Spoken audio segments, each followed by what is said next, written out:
Good morning, Raptor freaks. Alexiot's here. It's Thursday morning, and we're on our off-season schedule because it's the All-Star break. We're doing a Thursday Think Tank today, and today the subject really is about Masai Ujiri and Bobby Webster. I've seen recently that both Mike and Greg, Logical Raptors Fanatic and Gubstown Clink, have both done pieces on the job that Masai and Bobby are doing and kind of analyzing different deals they've done. Because the criticism around Raptors Nation in some places is that they have not done a good job since we've won the 2019 championship. There's some people that are really pushing this narrative and they really want Masai to go. It's really crazy. Once again, we need to understand that when we have good people on our team, other teams and other forces will try to shuck them out like an oyster. And that's a little bit of what's going on here. I can really tell. There's somebody in the Raptors Tonight chat named Two Hammers. And this guy is exactly what I'm describing right now. If you watch him in that chat, he is telling us to blow up this team even after the Orlando game the other night. It's so insane. I went and watched the Raptors Tonight, and this idiot's in the comments, and everything he says is negative. He says this team is no good. They need to blow it up and all this stuff. That dude is exactly what I'm talking about. There's people like that that are infiltrating our nation, our Raptors Nation spaces, and they're just putting out extra noise to try and muddle and confuse. And some people may get in with them because they're not really thinking clearly. So today is kind of a day to clear the air. If y'all really think that Bobby and Masai have done a bad job, I want you to tell me about it today because I want to talk about it in a very fair way. I don't want to just come at you and say you're wrong. I want to really look at it and understand why. It's like what Greg did the other day. He said, these are all the gripes everybody has. And he went through them in a list. And I really loved how Greg did that. I will post the clip to that clip from Greg's channel in the comments after this so you can go see what I'm talking about.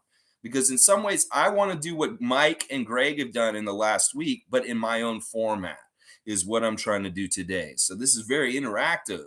And Monique is the first one in today. Good morning to superfan Monique Lawrence, the greatest. That's right.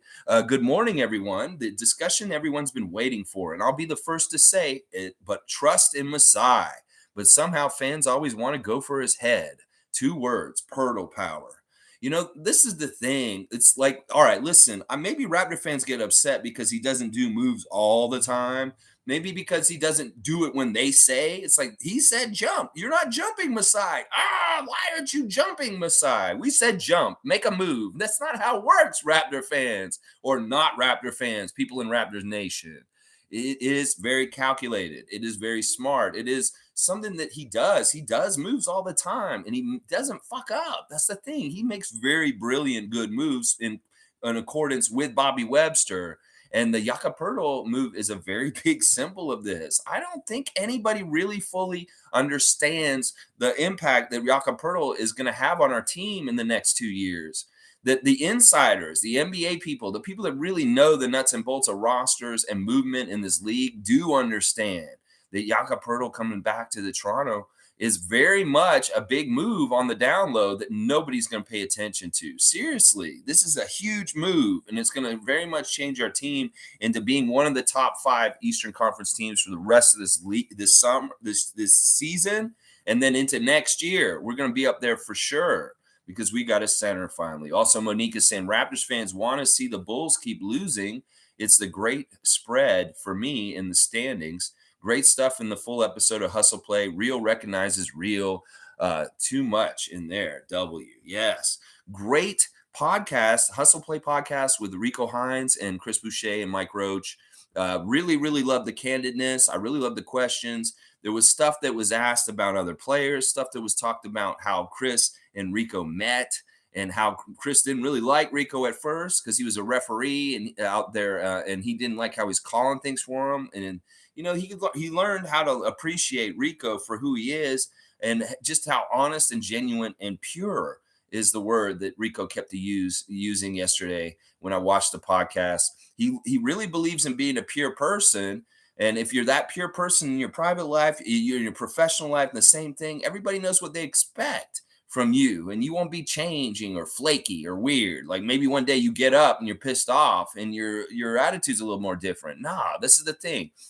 Rico Hines is very even keeled in some ways, and he's also very steady and he's very dependable. And it's like he told Chris yesterday, you got me for life, bro. You're gonna get Rico Hines the way I am, as your friend, as your mentor, as your coach, as your trainer for the rest of your life, Chris Boucher. I ain't going nowhere, is basically what Rico Hines said to him. And it's funny because Rico did allude to the idea that, like, look, a lot of people were confused and thought he worked for the Raptors already before he actually did. Because it's true. A lot of people were like, does he work for the Raptors? How much he works with Pascal Siakam? Well, he said, yeah, it just was a match made in heaven. It made so much sense. You know, he's got one of his best friends on the coaching staff with him, Earl Watson. There's just so many good things about it. And I love some of the things that Rico said. It's like, look, I have no ego. I can come in and I just want to add my little bit to everything here. This is an amazing coaching staff that Nick Nurse has assembled here. And I just feel privileged and honored to be a part of it and add my part to it as far as like helping with the development. And that the fact that this team is a very like much keys on development, I'm in my right place, that I need to be here, Rico Hines, because that's what I do. I love to develop people. So why not be on the best developing team in the NBA, Toronto Raptors? So really, really fun interview. It was very, kind of standard, not too crazy out of the lines, not too much crazy stuff said that was kind of controversial at all. Very much, listen, I love the stuff they said about LeBron. The fact that they talked about LeBron and who he is outside the game and how important, and looking at it, Chris was very glowing about LeBron James. And I really love the things he said. And then Rico was funny. He wouldn't give LeBron the GOAT title. He is still holding out on Jordan. You can tell. He said, y'all youngsters, you guys have your people and we have ours. And I'm not about to go and compare eras to eras, because these guys can play in any era if they played in any era, but I'm not. He didn't straight up say LeBron is the GOAT, because he still believes Michael is. So I love that whole aspect of that, a part of the Hustle Play podcast too. There's a lot of good stuff in there, and it's just fun. You really do get to see Rico a little more at ease, and just a little bit more of what his personality really is. Like you can really tell how he inspires people. Like when he talks and the way he says it, it really can be inspiring. And in fact, he inspired me yesterday when I was listening to him. He was talking about, it doesn't matter what you want to do or what you are, or what you do. It doesn't have to be basketball. You just have a big idea for a big picture, put in the time, put in the effort, be consistent, put in the work, and you will get there. You will be successful. And I took that real hard. I was listening to him yesterday and I was like, damn, you know what? How can I apply this to my own life and the things that I have goals for and stuff like that? So Rico Hines, you were coaching me yesterday on Hustle Play Podcast, and I appreciate it. Once again, Mike Roach, good job running that show. But your microphone went out near the end of it. I'm like, what is going on? Why is Mike Roach? Did my volume get all messed up? I was trying to mess with my computer. It was like, where did Mike Roach's voice go? Because the volume went out. Y'all are with Yahoo. Get your shit together. I don't even use a microphone. I don't know. Maybe my volume goes in and out sometimes. It does if I'm too loud, I think. But yeah, great Hustle Play podcast with Rico Hines. Highly recommended to any Raptors fan. Go watch that. And one more thing I got to note about that Hustle Play podcast real quick. That hat that Chris Boucher was wearing was fire. And that hat, if you look at it, it's got two smiley faces on it. It's got this really happy face up in the white, and then it's got this frowny face down in the hell, in the fires. You go look at Chris's hat, not to mention the cool flowery Montreal Canadiens sweatshirt he had on. But that hat symbolizes Raptors Nation right now to me. Some people are like us. We're up in the white, smiling, big yellow smiley faces. And some of us are in the hell of the flames and feeling like the whole sky is falling and things are burning down because Masai and Bobby aren't doing a good job. Well, who are you? Are you on the top with us, with the smiley face? Are you in that frowny face in hell on Chris's hat? Go look at the hat. It's pretty cool. I like it. But yeah, A+, magnifique job once again. Très magnifique. Le Trebuchet, Mr. Christopher. Yes, you once again hit it out of the park with a great guest and a great podcast. And as they come, I just love it. In fact, I'm kind of glad they don't come out all the time. If like 3 or 4 a year is great, but I want you to get around everybody. We've seen you with Christian. We've seen you with Thaddeus. We've seen you with different people. We want to get you more with people like Scotty. I know Scotty says he won't do podcasts, and it's probably why he hasn't been on your podcast yet. You probably asked Scotty, and Scotty said, "I'm sorry, Chris, I don't do podcasts." Because he says that to people. He really does. Scotty Barnes will not do podcasts, y'all. That's just something that he decided. Maybe he did a podcast a long time ago when he was younger and it made him look stupid or he sounded weird on it. And he said, fuck this. I'm never doing a podcast again. I don't know. But Scotty Barnes does not do podcasts. He just blanketly does not. It's like they can't, nobody will get him. Not even his own teammate, Chris Boucher, will get him on Hustle Play. But that doesn't mean we can't get OG. That doesn't mean we can't get people like Gary Trent and Pascal Siakam, Fred VanVleet. So, Chris, go get some of your other teammates, too. I loved having Rico Hines on there, but I really want to see some of your teammates on there with you also. But great job, Monique, with the first 2 comments. We love you. Now, Greg's in here next. Y'all check out the Gubstown Clink and support his channel. It's fantastically produced. He has a great brand of humor. He has a lot of lingo he likes to talk about, like long arm monsters and red sauce. And if you get in on the lingo and you really know and you get hip to the Gubstown Clink, you'll become even more another level of Raptor freak. Trust me. So good morning from Greg. Good morning to us and Mo and company. Poetle Power indeed. Yeah, I love that Poetle Power. And I saw that thing you posted on Instagram, Monique, with the Teenage Mutant Ninja Turtles with Jakob Poeltle's face on it. Poetle Power. Yeah.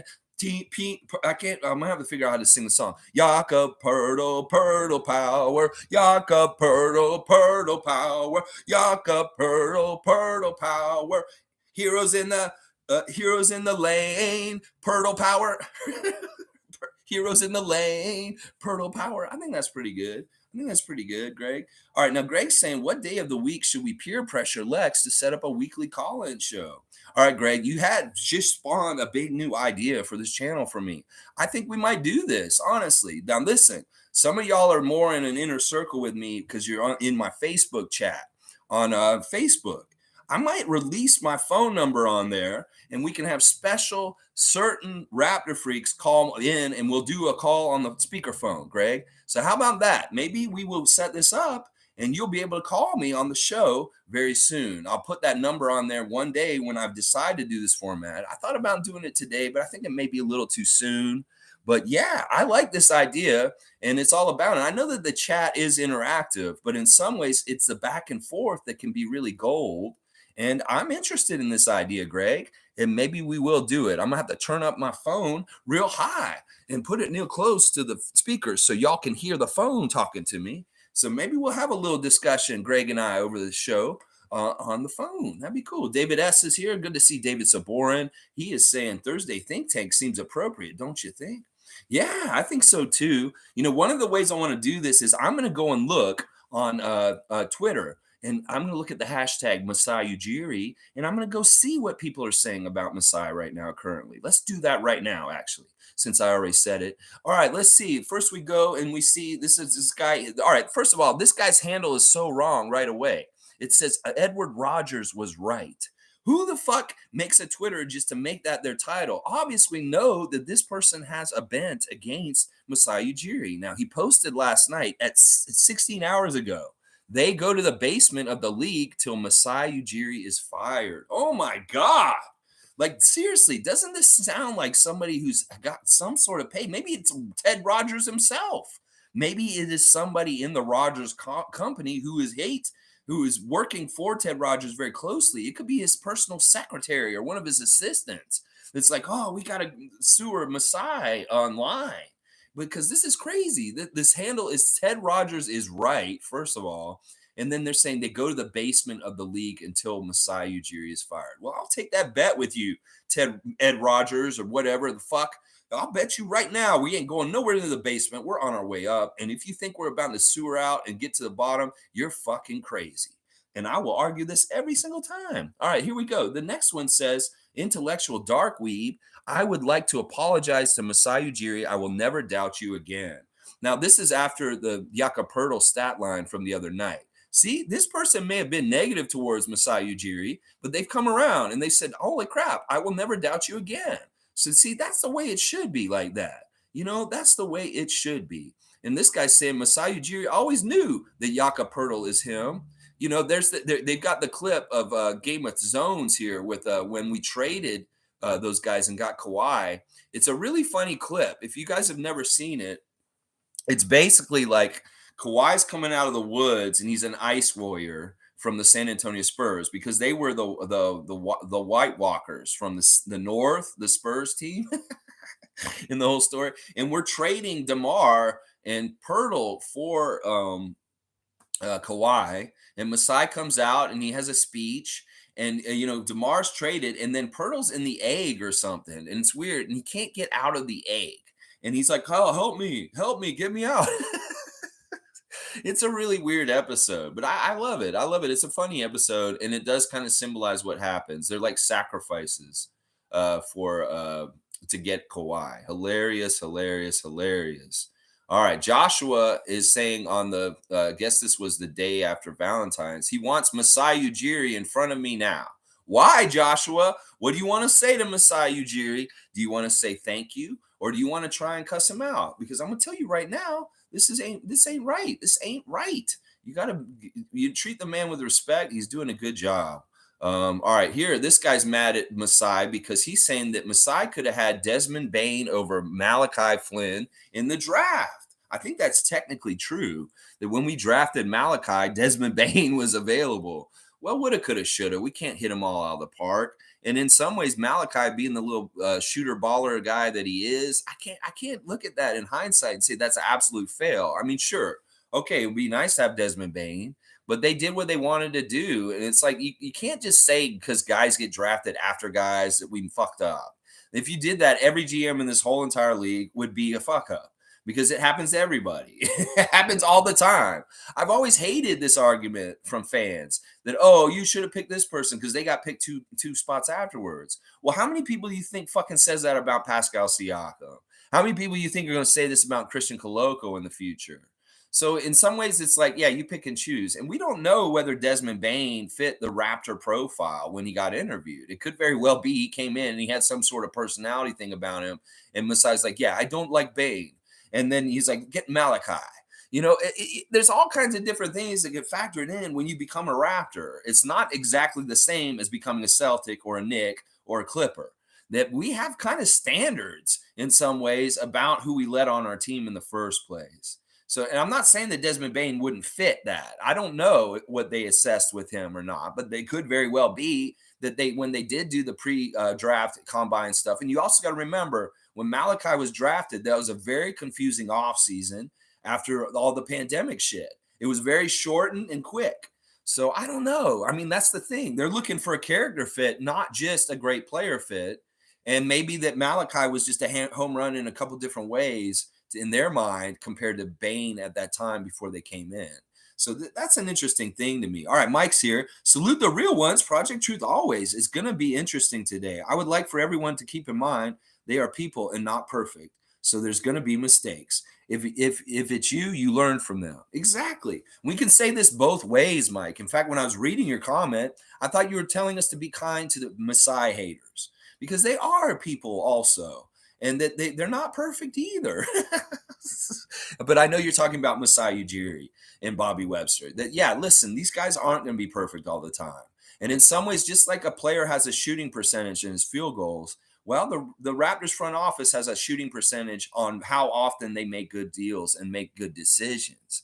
And I would tell you right now, they probably are leading the league and maybe one of the top teams in successful decision making out of the front office. You got to understand there's so many different teams that have front offices that the fan nation does not support or like really think is doing a good job. In fact, they probably think they're idiots, like worse than how our fan nation thinks that Masai Ujiri is idiots, because there's actual moves that really are idiotic and that make you like, holy shit, our front office is incapable and they can't do anything right. I can tell. Oh my gosh, Leon Rose, what the fuck? Yeah, it's that kind of shit. So we need to, once again, be very grateful and have gratitude for good things about our team and in the leadership of Masai Ujiri. That, we could be another team. Like some teams have horrible front offices, guys that are totally incapable. I think the worst GM the Raptors ever had was Rob Babcock. He was in charge of a lot of really bad things that happened in the middle of the 2000s for the Raptors franchise. And, you can think about that. Like, if you guys were treating Rob Babcock like you're treating Masai Ujiri right now, I would understand that. Rest in peace, Rob Babcock, and your family. All due respect. And you are part of our history and stuff. But that's what I'm saying, y'all. We could be having a GM like Rob Babcock right now. And y'all would be like, I want Masai. All right, Randolph's here. Good to see Randolph Phillips. Good morning, beloved Raptor Freaks. Most informative gang. Blessings to all. Thank you, Mr. Phillips, for your daily blessings. We appreciate you as always. Jimmy Pope is here. I definitely think they have had their shortcomings the last couple of years, but compared to other GMs, we're lucky to have them. But to say they need to go is bonkers. Yeah, I don't understand why people want to change things out so quickly. It really does smack of other forces and other fan nations trying to influence us to get rid of good things. That really does what it smacks. Two hammers in Raptors Tonight chat. You smack of an agent provocateur infiltrating Raptors Nation and trying to get some noise going to get heads rolling and people that we really like and value, like Nick Nurse, Fred VanVleet, Pascal Siakam, OG Anunoby, Masai Ujiri, Bobby Webster. And that's what I'm saying. I want to suss out where the noise is coming from. Y'all need to be very careful about what source is saying what and really think about what is this person's motive, because, all right, here's a story that I want to cover right now because Eric Kareen has stepped in it last night. Fucking idiot. He did a Doug Smith last night. And this is the thing. He's got to realize there's a line with y'all. Y'all are reputable people because you vote for the All NBA. You vote for the postseason awards. You vote for Rookie of the Year. You vote for Coach of the Year. You vote for all kinds of shit because you're a member of the press, Eric Kareen. I've seen your name on there with Doug Smith and Michael Grange. You vote for big awards at the end of the year. You're a credible journalist. You're somebody who should be listened to be as credible. Well, you made an out-of-pocket tweet last night about Kyrie Irving, and you're causing confusion from it now. I know it's a joke, and I know you weren't serious, but because of the way this world is, and some of us are like me, we can't read sarcasm. I'm sorry. You put something out there, I take it as fact because it's print. I don't hear inflection. And I don't know if you're being serious or not when you say Kyrie Irving has left the Dallas Mavericks 2 hours later after getting hurt.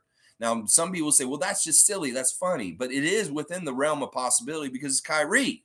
So, Eric Kareen, you're kind of out of pocket, bro. You did a Doug Smith last night. You can't do this. You can't do this. You can't moonlight as a comedian at night, you fucking idiot. You need to just be down the line journalist because that's the path you chose. You want to be a comedian? Be like me. Because I can be a comedian and get away with it because I'm not a journalist. You guys are journalists. When you put things on Twitter, they are taken as fact because you're supposed to have journalistic integrity. So, Eric Kareen, when you post something like this, 2 hours later, Kyrie has taken an unexplained leave of absence from the team, people are going to believe you.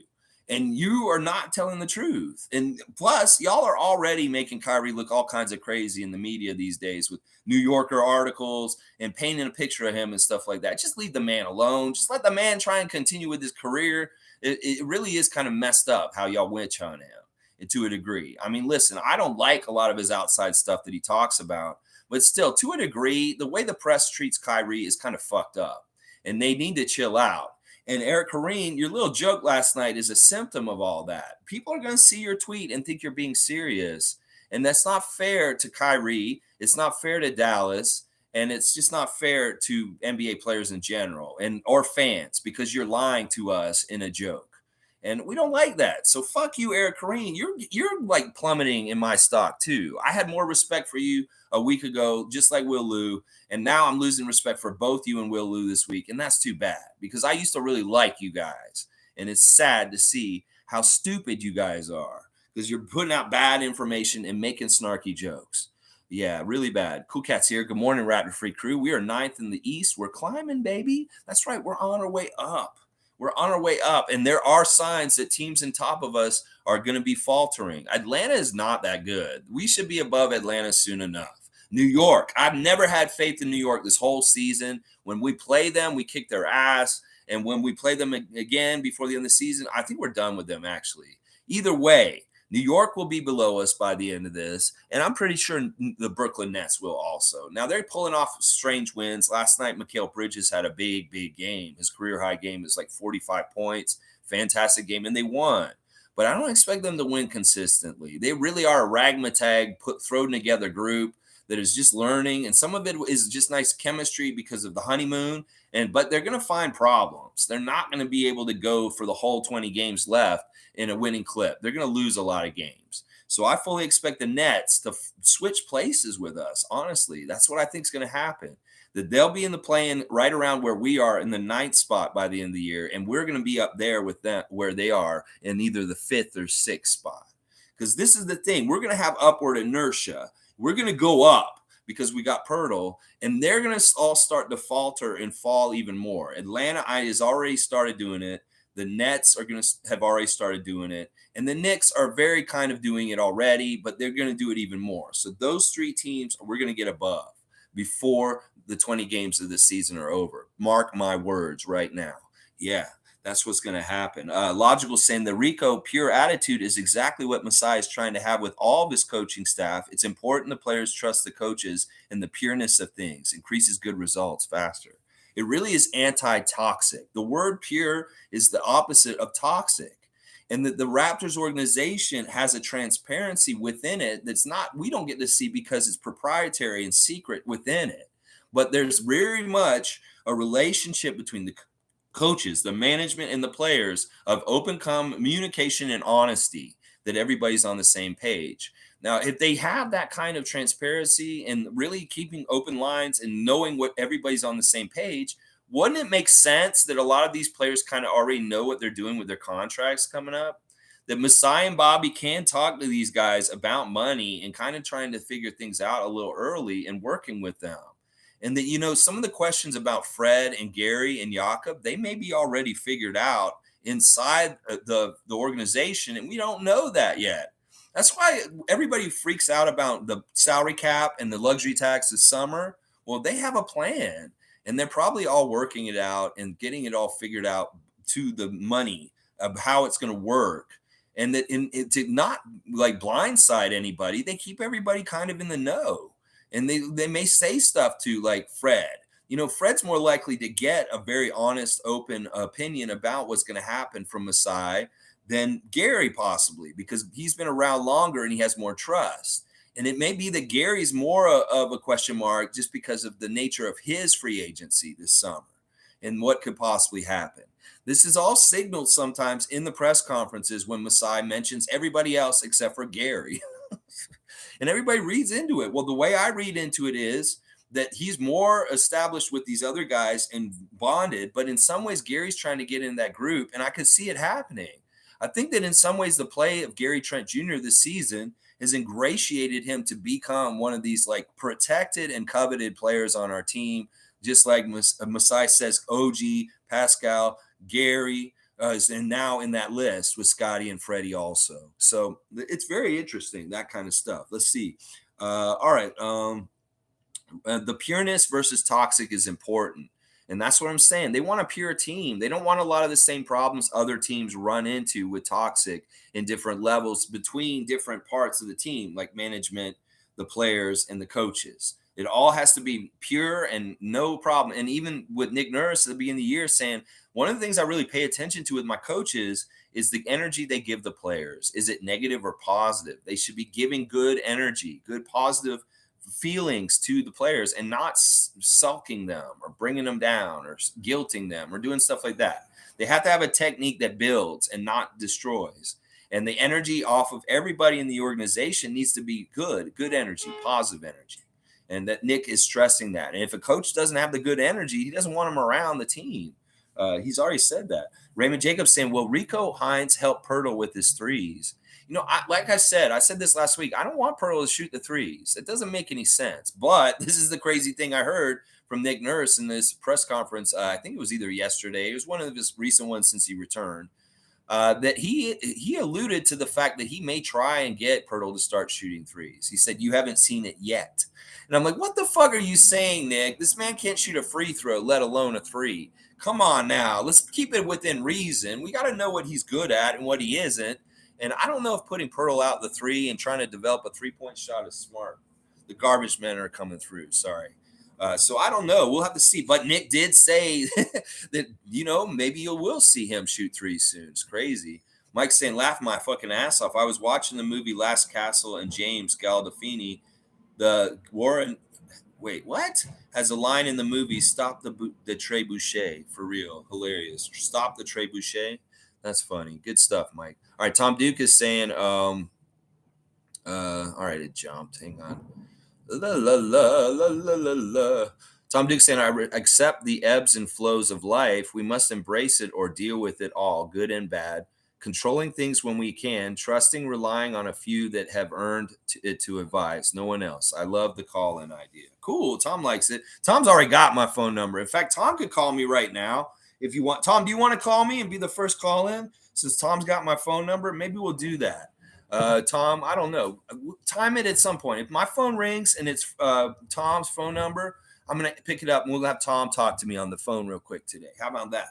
G saying, exactly, Tom. Stressing over things we have no control over leads to anger and depression. We are lucky to have a great organization that we can trust. See, Tom Duke is expressing something just in general in life. You can apply it to how you root for the Raptors and you look at their journey of ups and downs, but you can also apply it to your own journey in your own life. And it's just good life skills, what Tom is explaining here. You know what? Let's do this, Tom. If you want to call me, I'll put you on blast. If you don't want to call me, that's fine too. If you don't want to put your voice on the show or anything like that. But we'll do this option. We could try it out today. If the phone rings and it may be Tom. All right. Oh, it's already ringing. All right. So we will take it. All right. Let me make sure I got speakerphone on. Let's see. All right. This is Mr. Tom Duke. Let's see. Say hi, Tom. Good morning. All right, we're trying out the caller. Can y'all hear Tom Duke all right? Can you hear yourself, Tom? Yeah, good morning. Go Raptors. I'll turn the sound off on my TV. All right, so we got a first call-in on the call-in show. We got Raptorfreak West Coast president calling in from Victoria, British Columbia. Tom Duke is on the phone. Mr. Tom Dukey, Twitch family Tom Duke. Tom, how are you feeling today?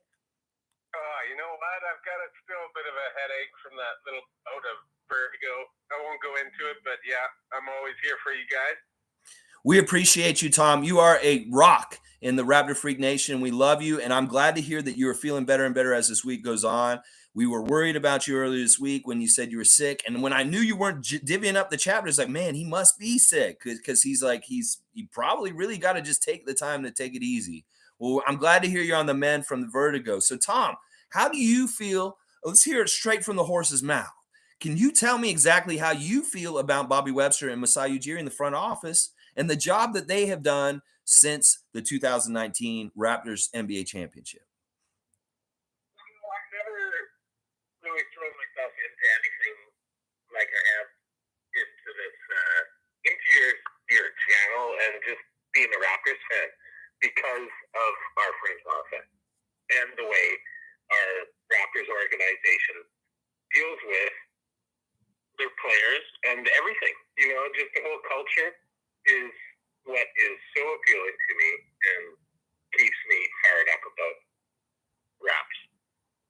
So you're saying that you just have trusted blindly in them because you can tell the culture and the way they are doing things is just the right way. And that in some ways, the way they did it attracted you to becoming more of a Raptors fan because you knew this is the kind of values and morals that you like to have in your own life. Yeah, exactly. Everything's got to sort of transcend that way. I think if you allow for some garbage, more garbage is going to feel like it's meant to be there, I've got a short fuse sometimes, but I got a long fuse lots of times in things that I can't control.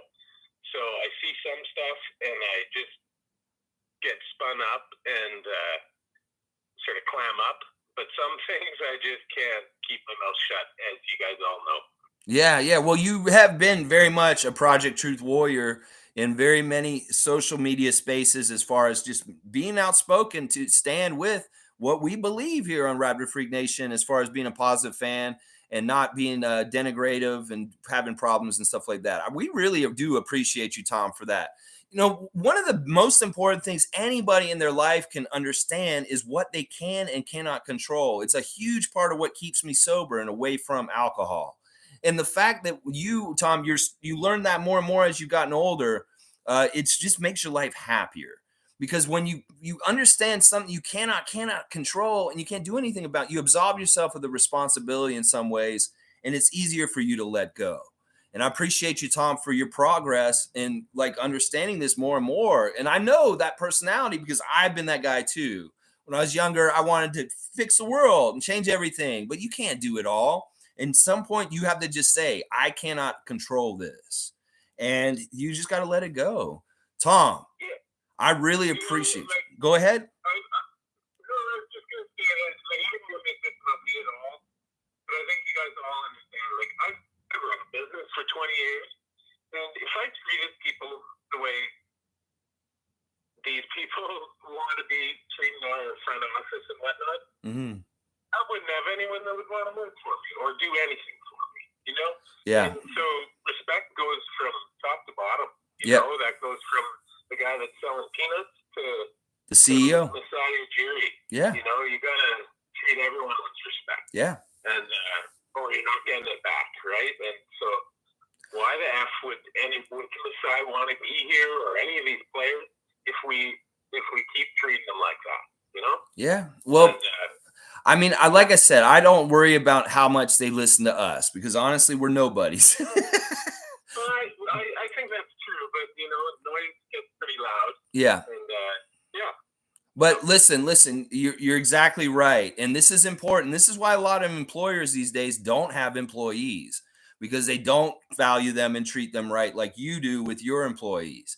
So I really commend you for it. And, you know, this is just how it is. It's got to be this way. You've got to treat your people with respect, compensate them fairly because nobody's going to show up and do your job if you don't. So, Tom, I really do appreciate getting the call from you and being the first call-in on the show today. Tom Duke. Lucky, man. Yeah, you bet. Yeah, I think we're all lucky to have you, Lex. Yeah, that's awesome. Listen, Tom, I'm lucky to have you guys. Seriously, once again, the work you're doing for my channel is just so amazing, and I love it and I appreciate it. And I know I don't take it for granted. Seriously, I do not take it for granted. I know you're appreciative. Yeah, just you can go without being said, man. That just do my little part. That'd be awesome if I can. It's not little. It's not. It's not little. Trust me. And like I said, part of the way I'll get you back is I'll get you when you get here. All right. I'm figuring out a date. We'll sort that out. All right, brother. 905 too, Greg. See, he wants to go to 905 with you, Greg, also. Well, the season's going to end quicker on that. So you better get here sooner, Tom, because that 905 season ends earlier than the NBA season. And then the other thing is, Tom, listen, when you come here, we're going to have that get all the Raptor freaks together and we'll have a Tom Duke party. And we'll get everybody to come. We'll get Raymond and Monique and the Saborans and Sue and everybody. We'll all get together when you come. All right, Tom? I'm just like the rest of the freak family. I'm just a little small part of something great. Well, we appreciate your part, seriously. And we love you, Tom. And I appreciate you calling me today. I'm going to get back to regular scheduled programming. And I'm just glad to have this new aspect of the call-in. We're going to have some new call-in guests, I think. We'll pre-organize them. Man. Keep kicking ass. All right, Tom. I do it for you, baby. I do it for you, baby. All right. I'll talk to you soon, buddy. All right, man. Wow. Very successful. I love it. I love it. We got Tom Duke on the phone today, guys. You got to hear Tom's voice and get to hear Tom talking to me for a little bit. Very fun. Very fun. I love it. I love it. I love it. I love it. All right. Let's see. G's saying, exactly, Tom. Stressing over things we have no control over leads to anger and depression. We are lucky to have a great organization that we can trust. Yeah, thank God. I mean, we could be the Knicks, y'all. If you can talk to Knicks fans and how they feel about their front office over the last 20 years or so, yeah, it's been a mess, and they want to fire Dolan. So we got to remember how good we've got it. We really do. Raymond Jacobs saying, Lex, laugh out loud. Just get a separate phone app. They give you a number to use. You see, I feel like I need you as a tech advisor, Raymond, sometimes, because you're always telling me to do this or do this. And I don't know. I just use the phone. Did that sound okay? I don't know how it sounded. Maybe Tom's voice was a little, I don't know. Hopefully you could understand him. Greg's saying, good, man. Lex, I'll look into the programs and software that might be helpful in the future. Speakerphone is a great idea. You have more than enough well-mannered, knowledgeable freaks to do a great weekly. Yeah, I don't know if we'll do it every single stream, but I will be asking anybody in the Facebook chat. That may be the gateway to get on the phone with me, is you got to be in the Facebook chat with me, because I don't want to put my phone number on blast on here. And I apologize if I should have held the phone away from there so you can see Tom's phone number, but probably can't see it anyway. But yeah, we'll have to figure out where it falls within the Raptor Freak schedule. It may not be on previews and reaction days, but it may be a very much an off-season thing we do very regularly. It could be something we do more in the off-season, but maybe we'll do it more now too. We'll see. Tom saying these folks that wouldn't dare debate Greg or Lex or G, any freaks are incorrigible and a lost cause. It goes both ways. At a certain point, I just realized somebody's not going to be budging, that they're very much set in their negative ways. Then I just don't talk to them anymore. And I'm sure a lot of people come to me and they hear me talk on this, and they're like, they turn me out because they're like, this guy's too like positive. He's unrealistically positive. So it works both ways. We kind of tune each other out at a certain point. But I'm okay with that because I have enough people in this space with me that if they don't belong here, they don't fit with what we're trying to do, then so be it. It's not like I'm hard up to get every single person. I'm not trying to people please here. I have a very specific thing that I'm trying to do, and it's not for everyone, and I'm okay with that. Let's see. G saying, are these fans seriously turning on Masai? So a chip in drafting Scotty within a few years isn't good enough for them now? I know. Well, forget about the chip. The chip is exactly what he guaranteed and said he would get 10 years ago when he started with us. He came through. He showed that he's not a liar. He wants Masai Ujiri wants Larry O'Brien's, and he brought the first one here. Well, he wants more. He wants plural. He's not stopping at one. The NBA may think, okay, Toronto got a championship. They never need to get a championship ever again. But that's not what Masai Ujiri's thinking. they need to understand that. They may have wanted him to take Jalen Suggs, but he took Scotty Barnes. And once again, he's going to do some stuff that's going to make them be like, okay, we didn't really want Toronto to win again, but they're going to win again because Masai Ujiri willed it with the way he runs the organization. It really is important to have that right captain at the steering the ship, the big, huge ship, because there's so much that he guides and directs the way it is. If he didn't have the drive or want to get more Larry O'Brien's, I would be worried. I'd be like, yeah, this guy is not caring. He could be kind of like, they just want to make money. The team sells tickets and merchandise. They make money, and they don't really have a commitment to winning at the highest level. That's the Leafs to a degree. They've had that for a long time. People would knock the Leafs and say, yeah, you just want our money. You're not really investing or trying to build a team that can compete for the Stanley Cup in a major way. Now, that's changed in recent years. I do understand that the Leafs very much are a threat to win the Stanley Cup, and I love that. But there was many, many years where everybody was like, the Leafs are just spinning their wheels. They have no direction. That we're not really guiding the team towards winning Stanley Cups. It's just they're happy to take the money, MLSE, and not invest in winning. And that's something that I worry about with the Raptors, because you can get a GM, as much as people worry about being mid and not being either a lottery team or a championship caliber team. Well, it's even worse to have a GM that is mid, is what I'll say. A GM that's not totally committed to winning or doesn't care. They're just kind of there doing the daily operations of the team, but they're ultimately not always thinking that Larry O'Brien. And that's something that I really value and love about Masai Ujiri, is that it is always about that. And in some organizations, sometimes it's just about making a good draft pick. Sometimes it's just about doing this, having little small victories. Well, that's not what he wants. He wants the big enchilada. He wants it all, baby. That's right. That's right. He wants it all. Tom Duke saying 2018, 2019 seems a long time ago to someone that's not lived life. I think it's perspective too. Like if you're older, it's not that very long ago. If you're young, it's a very long time ago. And it has to do with your age and how long you've been on this planet. Omari say, good morning, freaks. Good morning to Omari Parsons. Y'all, listen, if you're looking for a place to stay, a place to rent, a place to buy a home in Mississauga in the 905, or even in Etobicoke and places in the 416 in general, Omari Parsons, your man. He can help you find a place, whether you want to rent or buy. So look up Omari Parsons in the phone book. He can help you get your own place. Yes, you go, Omari. We love you. And Mike is saying Pop was the Night King. It's not an egg. It's the giant inflatable raptor eating people Oh, that's right. It's the raptor. He eats them to take them, or something. It's really weird. That's right, Mike. I hadn't watched it in a while. That's right. It's the raptor, the inflatable raptor. That like that famous clip of the cheerleader getting eaten by the giant inflatable raptor. It was the tray machine. Yeah, that's good stuff. That's good stuff, Mike. Yeah, I forgot. I thought it was an egg for some reason, but you're right. You're right. It was. Forgetful saying Rogers' statement was pure salary negotiating tactic, nothing more. In reference to Masai. I have the sense that he values intelligence as much as any quality. I mean, general intelligence, not just basketball IQ. Yeah, it's like seriously, Chris Boucher has said it. If you're already in a Raptor uniform, you did something right because you went through extreme vetting. These guys are looking at your personality.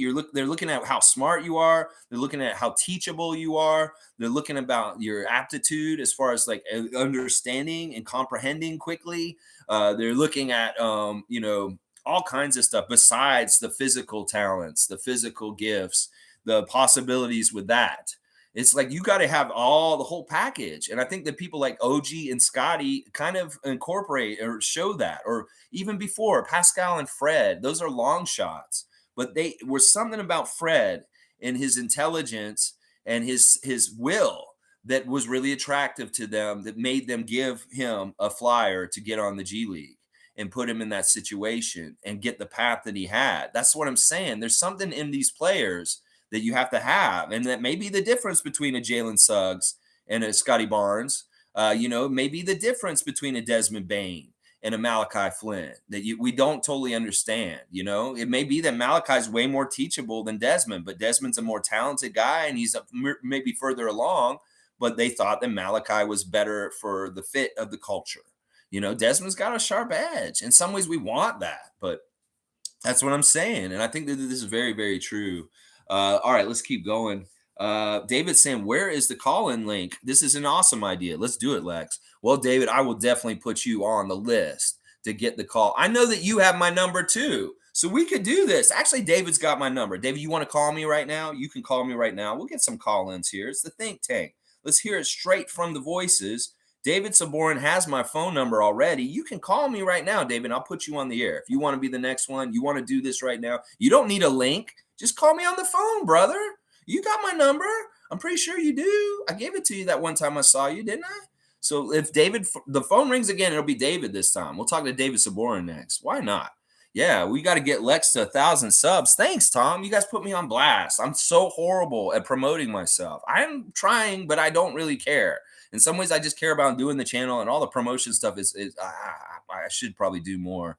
Yeah, Tom wants to unlock the polls and stuff. That's another thing. We get to 1,000, then he can start posting daily polls during our live stream, and we can take questions and all vote on how we feel about things. Like today, how do you feel about the job that Masai Ujiri and Bobby Webster are doing with the Raptors since the 2019 championship? Some people that I respect and love in the Raptors nation that really do know a lot about the Raptors think they're failing, think that they're idiots, think that they may be overrated.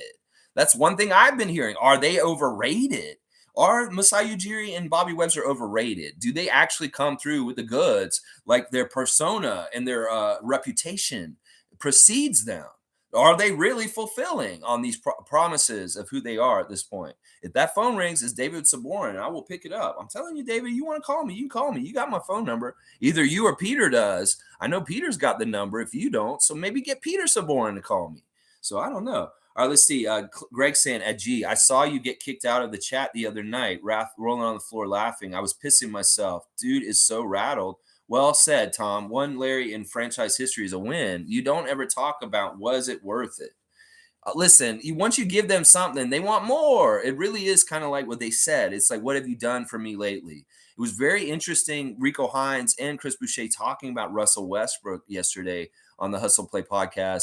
And it really is a case of, what have you done for me lately, Russell Westbrook? People forget this man put up Oscar Robertson type numbers in recent years and that he did some amazing things. Now, he's older. He's not as good as he was. And there's some things about him that we need to still respect. I also love that they really were painting a picture of him being a really good guy, a nice guy, easy to work with, and that kind of going against the whole media's painting of him and how they treat him. You could tell Rico Hines really, really cares a lot about Russell Westbrook because they're UCLA family. Russell's from UCLA, and that is big part of Rico Hines' family. If you're UCLA, you're family with Rico. And that's why they were standing up and saying some really nice things about Russell Westbrook and wishing him well. And Chris Boucher doesn't understand the way the press treats him and all the stuff that happened, and that he deserves more respect for his body of work throughout his whole NBA career. He may not be the same player he was 4 years ago, but that man was averaging a triple double for a while. And that is so freaking hard to do. And in some ways, that deserves respect for a long time. And so it really is. What have you done for me lately, Russell Westbrook? What have you done for me lately, Masai Ujiri? Well, you got Poetle. Okay, I'm good. Fiercey's here. Good to see Fiercey Salsera. Scotty's Twitch family is in the house. We've had a winning record under their helm, and at the end of the day, it is an indicator that most decisions were to our benefit. Yeah, I think so. I mean, listen, you can't be perfect at anything you do. You're going to have little fuck ups or maybe little mistakes, little things you wish you could take back and change a little bit. I'm sure there's some of that stuff. Obviously, people talk about letting Serge and Mark go. Well, we know why. And, they talk, why didn't they do this? Or why didn't they do this? I think that most of their moves have been really smart. They managed to trade the greatest Raptor of all time off our team in a very seamless way that did not hurt this team in too many ways. The fact that there's really ways you can paint some of the things that they've done and make them sound even more impressive. In fact, if we were the Celtics and the NBA really wanted to push us, they could start some crazy ass storylines about our franchise and our accomplishments that would be astounding. Like, seriously, we weathered the storm of losing Kyle Lowry in a trade. And in fact, we made it a bonus and a plus and a win by getting Precious back. And also, we weathered the storm with Fred stepping into his shoes and pretty much taking care of Lowry's shit for the next year very effectively. In fact, and to me, making that deal in the first place, the way they did it without doing it at the deadline, just like everybody freaked out last year about doing it at the deadline, not last year, 2 years ago. They freaked out at the deadline. Oh, they didn't trade Kyle, and now he's just going to walk. Well, we saw what happened in the summer. They signed and traded him, and that was really smart, and it worked for everybody. So why can't you guys trust in Masai that if they handle the Kyle Lowry exit the same way with some of these guys that we're questioning of whether they're going to be on our team at the end of the summer also? That very well could be a sign and trade with Gary Trent Jr. that's very lucrative for us and fits our books better than keeping him. In fact, that may be the smartest move that they make this summer is they keep Fred and Yak. Obviously, they're a pair and they need to stay on our team.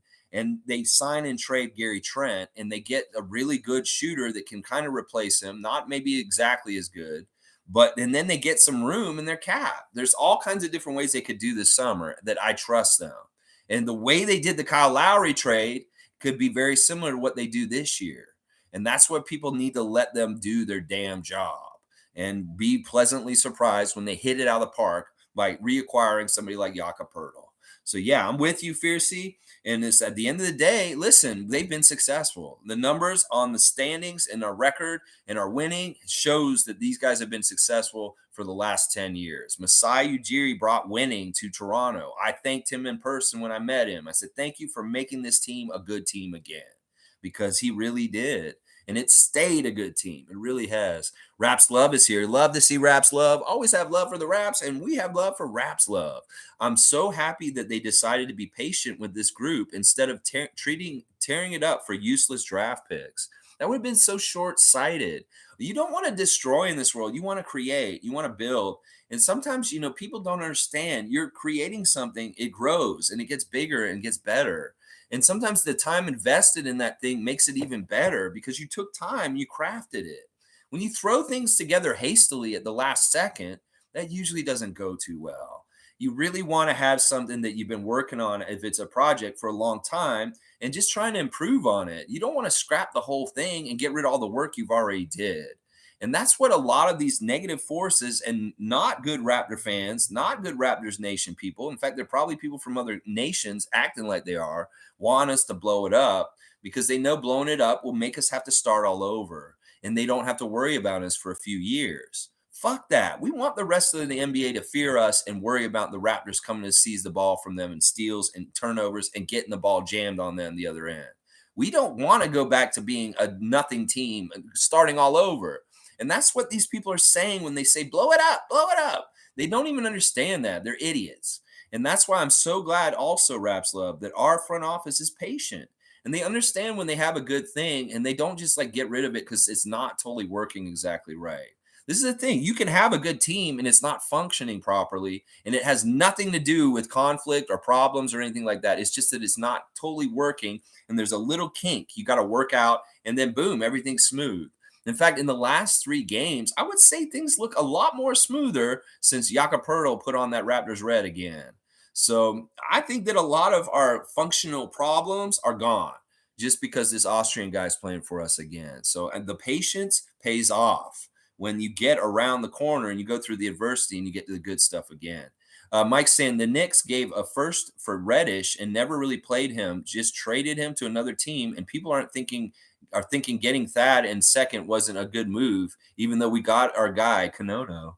I know it's silly. It really is silly. I could go and compare the Knicks front office in the last 10 years to Masai Ujiri in the last 10 years, and you will just see fuck up after fuck up on their resume compared to what we've done in our last 10 years. Like things like trading Bargnani, the Rudy Gay trade, the Gasol trade, which I completely agree with Greg on his channel when he said the other day that the Marc Gasol trade in some ways is a very underrated, one of the most monumental, greatest trades in the history of the NBA. Forget about the Kawhi Leonard trade to get that all started. That's an important trade too. But the Gasol trade in the middle of that championship season was really the thing that locked it in and got us that championship.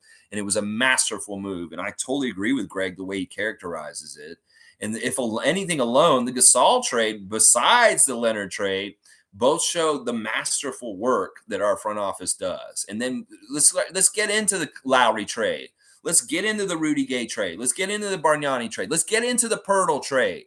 There's so many fucking good trades these guys have done. I don't understand how people can be mad at them or upset with them unless they work for Ted Rogers III in his office and they're doing work online to sully this guy. Because seriously, this dude is good. Randolph's saying there are teams that would get rid of their front office if Masai and Bobby became available right now. Appreciate what you got. This is exactly right. And they could say this about Nick too.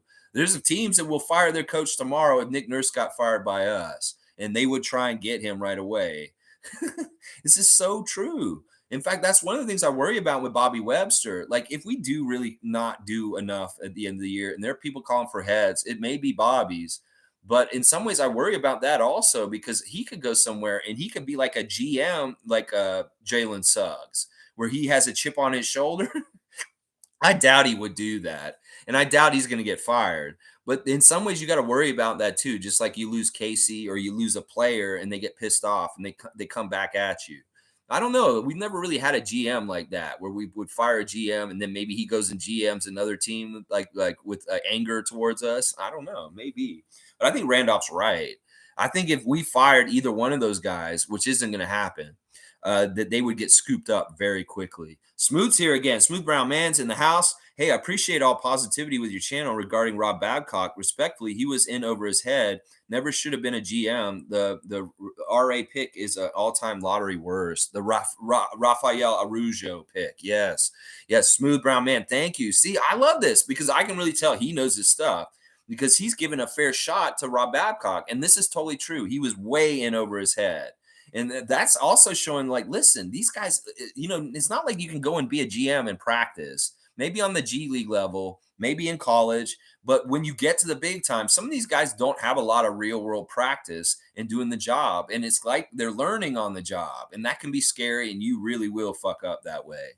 So, yeah, I appreciate him saying some kind words about Rob Babcock as someone who's passed. So I don't want to talk too badly about him. But it's just the damn truth. He's the worst GM that the Raptors have ever had. And there was a lot of problems that happened around that time, partly because of his leadership. We lost Vince partly because of him. And, there were a lot of different things happening at the time. But I appreciate Smooth standing up for him also. And, listen, with all due respect to the Babcock family. All right, let me see. Somebody's calling me, but I can't see who it is. You know what? I'm going to need to have you call me back because I couldn't see the phone number. I'm not going to answer the phone because it could be a telemarketer. For some reason, the phone went dead, but we'll see. All right, Greg's here at Raps Love. I agree. What is he saying? Greg is saying, At Raps Love, I agree. Hang on. Um, Holy crap, it jumped a lot. All right, I agree with what good our picks are if you have what good are picks if you have no roster spots for them will be in the Larry hunt. Hard to roster 18-year-olds plus still have a deep reliable bench. We already have the youth we need. This is something that Greg really illustrated really well in his piece last week that I really love, Greg. It makes sense. It's like this is why I have a problem with what Oklahoma City is doing. They have so much waste in their picks because you really need landing spots for every project you bring into your team. You can't just have people coming in and going and just leaving over and over again. You want to invest in guys. And that's why I really agree with what you said on the clip. And I really love this philosophy because you painted it so well, like for an average person to understand, okay, this makes sense. This is why you don't want an overabundance of picks because you only have 17 roster spots. And if you've already got guys sitting in those spots, where do you add these guys extra on the outside? In some ways, I really love who's on our bus right now. I don't know if you guys love everybody who's on our bus right now as far as the roster makeup of their guys right now, but I really do. And I don't really want to switch too many of them in and out. You know, the Chem for Jakob, that's a huge upgrade. Yeah, that was a perfect move.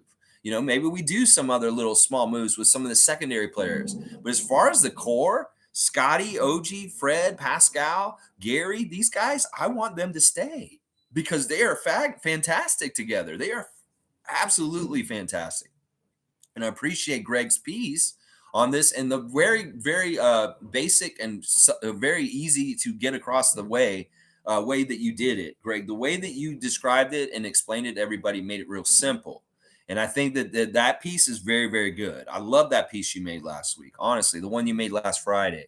Let's see. Greg saying, G saying, laughing at Jubs. I wasn't even trying to rattle him like that. We have a bit of history. So I'm guessing that you got into it with "He Who Shall Not Be Named" and you got the door. Listen, that means you're doing something good to me, honestly. John Mayer's here. Let's see what John Mayer has to say. I'm not a big fan of music, but you know what I will say about you, John Mayer. You are a very good guitar player, and I can respect you for your guitar because you very much are a good blues guitarist. Poetle to the Raptors makes us contenders. We're not the same team. We will eat teams inside when Yak and Pascal get going. I'm so excited to see this team with a facilitating Fred since he's been facilitating again. Yeah, sorry about the end of your comment, and it is a 5-minute time limit between comments just to slow down everybody from commenting too much. I read every single comment, and I don't want to be here all day. So really get it all in there, but that's some good stuff. I love it, John, what you're saying. You see us as contenders now with the Poetle move, and I agree that this makes so much sense. We had this huge void, and this was really our biggest Achilles heel, and we were still competing with people without a center. Well, you add a center, and especially one that actually fits. Like, there's no problem with him fitting. Sometimes you can bring a center and he throws problems into your lineup as far as he's too slow. He doesn't do this. Well, we're lucky. We got a center that we had before, and he really has a pre-established connection with some of our most important players. So this is a really, really good move. And I agree. I think that in some ways we're a dark horse to win the championship this year. Then nobody actually realizes in our fan nation or in the rest of the NBA yet that if we really add it all up, in some ways we can do some shit really crazy in the postseason that people won't expect because of how our season's gone this year. So I'm all about this. And if it isn't this year, so be it. We can get a little further in the playoffs or have some success in the playoffs. I'll be happy to build towards next year. And definitely next year, if we get the ground running and keep a good record next year and stay near the top of the Eastern Conference standings, we'll have an even better chance to try and win that Larry O'Brien in 2024. So I love your comment, John, and please keep commenting. And I see you got cut off. But yeah, I'm sure you have more to say. That's good. Tom's saying to John, that syrup will be even sweeter knowing the Penguin and other villains in our fan base will be shriveling up. Who's the Penguin? I don't even know who that is. You're going to call him the Penguin? Oh, the Penguin. Oh, that's funny. Yeah, that's sweet. Sweet maple syrup has been nice lately. We want to see more thick maple syrup games. You know, seriously, I want to see the Raptors get so overpowering with Jakob that we're winning games by 20 points again. I really do want to see this again. Like when we get this all sound and in sync, really, really up to speed, Jakob really knows our playbook. We may be able to start blowing out people again because we're so dominant. I really hope that happens because I want to see some very thick layers of 100% Canadian maple syrup leads that are 20 points instead of just the 10-point leads we've been getting. Let's get 20-point leads again, Raptors. You're capable of it. You can do it. I know you can with Jakob. Smooth saying, for all the people that want draft picks, lottery and otherwise, look at Houston and Detroit. Cautionary tale.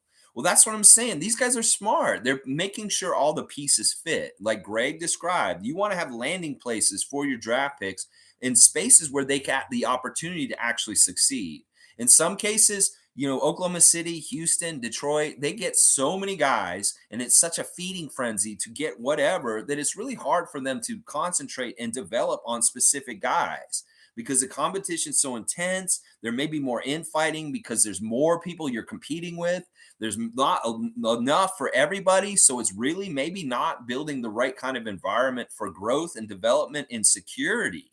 That is part of the problem with Oklahoma City having like 20 draft picks. Is like, listen, there's only 3 spots and there's 7 of y'all trying to get it. And actually all 7 of y'all are NBA caliber because we drafted all y'all, but we're not going to be able to keep y'all. So you'll have waste, just like James Wiseman going to the Detroit Pistons. You see, the Golden State Warriors had some high draft picks from recent years that they didn't value or have a landing spot for them, like we have had for Scotty Barnes being a number 4. Well, Wiseman's a Pistons now. And that was a high draft pick for the Warriors that they're not going to get to use for the future, that it's been squandered in some ways. So it's kind of like this is what we're trying to illustrate to people that want a lot of picks, why it's stupid. There you go. You want to have the right picks and pick smart with those picks, like our number 4, Scotty Barnes, and Koloko in the second round. I mean, look at the value we got in the second round last draft. And that's what I'm saying. You want to and we want to have a spot for Koloko. We don't want to have him come in and be like, you know what, Koloko, we have no spots. So we have to waive you. Then what's the fucking point of even drafting him? Really good job, Greg. Really good job with that stuff. It's really good. Wayne saying winning is nice. Yes, sir. That's right. And let's get back to it. Let's get back to it real quick, Raptors. We are 3 games under 500. When we get above 500 again, it'll be like getting out of the water finally and being out of the mud. It'll be so nice. Mike is saying, Tony Soprano yelling, stop the trebuchet. Stop the trebuchet. It was a real trebuchet in the movie, a catapult. I don't even know that movie, but that's funny. I was like, let me see if I can do a Gandolfini real quick. Stop. Oh, wait, hang on. All right, I'm like Poetle. I need to get in the mindset of like, he's like, get that garbage out of here. Stop the trebuchet. Stop the trebuchet. Fucking stop the trebuchet. God damn it. He just cuss a lot. Then you're James Gandolfini. I haven't heard his voice in a while, or I would be able to mimic him. I haven't heard his voice in a while. Rest in peace, James Gandolfini. He was such a great actor. All right, let's keep going. Greg saying, that was clear, G. You were definitely not a fierce first defender. Tom is live. Y'all hear Tom all right? Tom has the voice of an angel, Shane is saying. He really does. He has a very Canadian accent, and I love that. He's very Canadian. Philip's here. Philip Oliver Holes. Hey, Lex. Hey, Philip. Good to see you. Tom Dookie is on live, baby. All right, let's see. John saying, Fred has so many open options now, getting OG and Gary back. Ooh, Koloko gets time to develop. Same with Precious and Malachi. Excited about our future. Oops, forgot Scotty. Laughing my butt off. Yeah, we are really blessed. We really are. Seriously, I'm sure a lot of different fans in this league would like to trade and be in our fan nation or have their fan nation look like what we've got going on with our team. Miami is envious of us in all kinds of different ways. I'm sure you can go talk to Miami Heat fans and they'd be like, I would like OG. I would like Precious back, please. I would like, Fred. I would like Pascal. They all want our players. And this is part of why the thirst is so strong around the trade deadline. Is that we've done such a good job developing and valuing our players that other people value them. It's kind of like when you're a little kid and you have a really cool lollipop and you're like, I have my lollipop. It's so good. And the other kids want your damn lollipop. That's what's going on right now. We got a good lollipop and these motherfuckers want to take it. I want your lollipop. No, it's my lollipop. My name is Masai. Mike saying Tom Duke is on point. Facts, bro. I'm feeling the same in this sense. If we have things set up right, we can change small things and get bigger and better results based on the foundation Masai has built here. That's right, Mike. And you know from your work that in some ways the build of our roster is very versatile and flexible. It's like we can take pieces out and plug other pieces in as we need, as we find needs in what we're doing on the court. And this year we found, well, you really need a center, Masai. And he's like, oh, I forgot. I should have done this a while ago. And everybody's like, why didn't you fucking do this sooner? Well, I don't think Poetle was available, and he really was the perfect piece. In fact, that may be why it's like, listen, just wait. He was probably maybe thinking, it's like, we got to wait for San Antonio to want to move him finally. And well, that time finally came when Victor Wembanyama came into the picture. So in some ways, us getting Poetle is a very much thank you, Victor sweepstakes. Because I don't think if Victor was coming in that maybe the Spurs would have done what they did this year, and he may not have been available. He was not available last year, Poetle. He was not available the year before. So people that are upset with Masai waiting so long to get Poetle, well, he wasn't available at those times. He really wasn't. He was a very much valued, like, foundational piece of the Spurs franchise. You can ask all the fans. They really were like, we are building off of Poetle going forward. And well, now with the Victor sweepstakes, he's getting in the way of them losing. So they had to move him. And this helps them get Victor. They've lost 14 games in a row, the Spurs. Yeah, they're trying to get Victor. And Poetle was in their way in some ways. And that's part of the reason why Spurs Nation's freaking out, because of like the game that Poetle had against the Magic the other night. They're saying, why didn't he do this for us? What is going on? How did he have such a great game for us? They're like a little jealous. But they don't understand that Poetle was asked to not try hard for them. Like, they were telling him not to foul, and they're telling him not to do anything. You guys were really on cruise control and trying to lose. So, of course, Poeltle's all of a sudden unleashed. He has all this energy from the whole season. He wished he could have been playing all out, but Pop was telling him not to. Okay, this is what happens. A 30-point game on 15 to 17 shooting. So, yeah, we unleashed him. That's basically what happened. I hate this when this happens. Like, Suns fans are freaking out about Bridges in Brooklyn last night, getting so many points. You know, listen, you guys got to realize on every team, the situations are different and guys may do better. Justin Champagnie getting 43 points on the Sioux Falls Skyforce, well, so be it. That's in the situation there. It doesn't mean he's going to do it for us or anything in this way. The situation and the change sometimes is a big part of why these guys flourish and they get better. You know, Cam Thomas got better when Kyrie and Kevin left because he got the shots. It's sometimes just because you get the opportunity.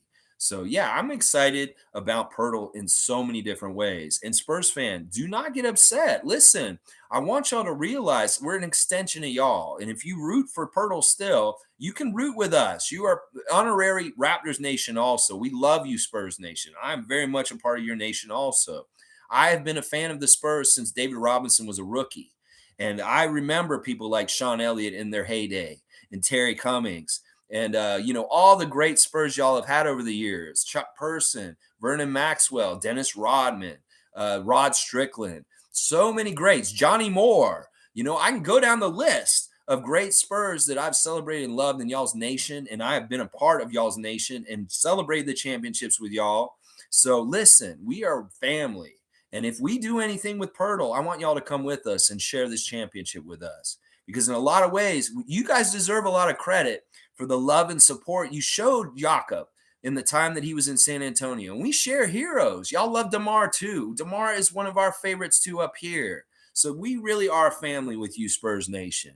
And do not feel like you don't have a part in anything that we do soon to get an NBA championship. You really do, and we appreciate you.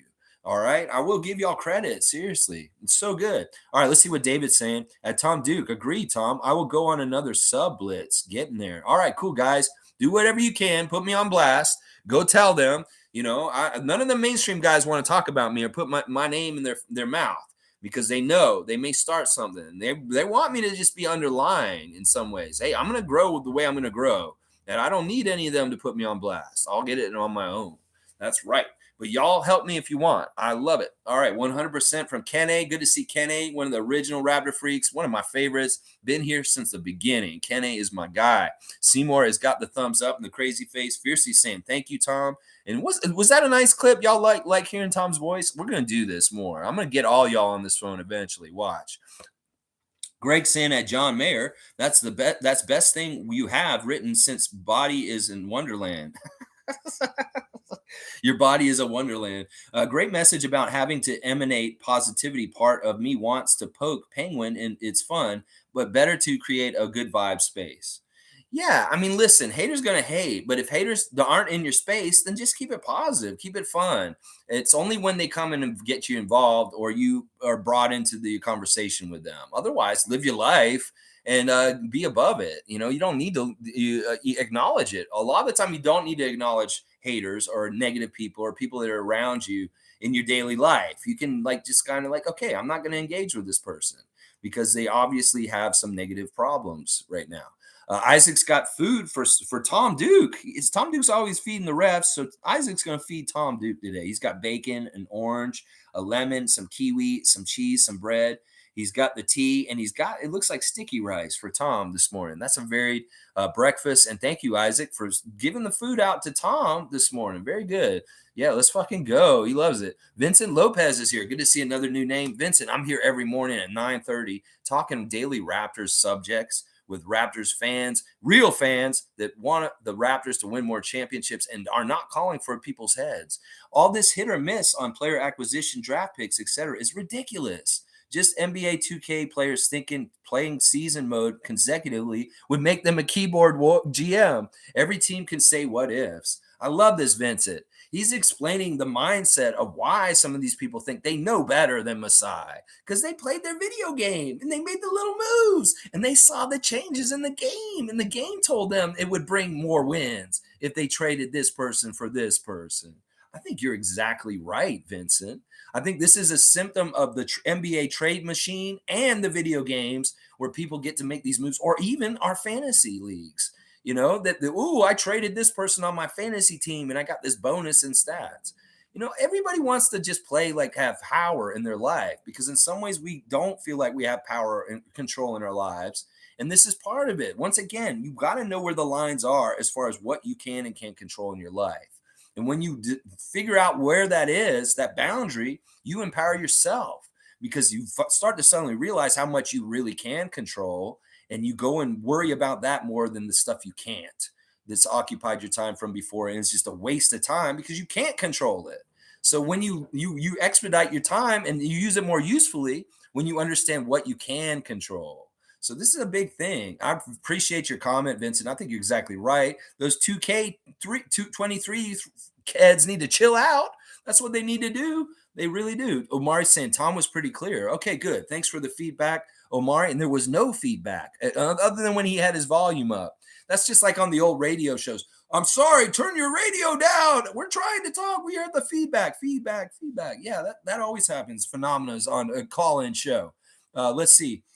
Randolph saying first calling live on the Raptorfreak gang. History is made today. I love it, Randolph. We're going to get you on the phone someday, I'm sure. I'd love to hear you give us the blessings in person.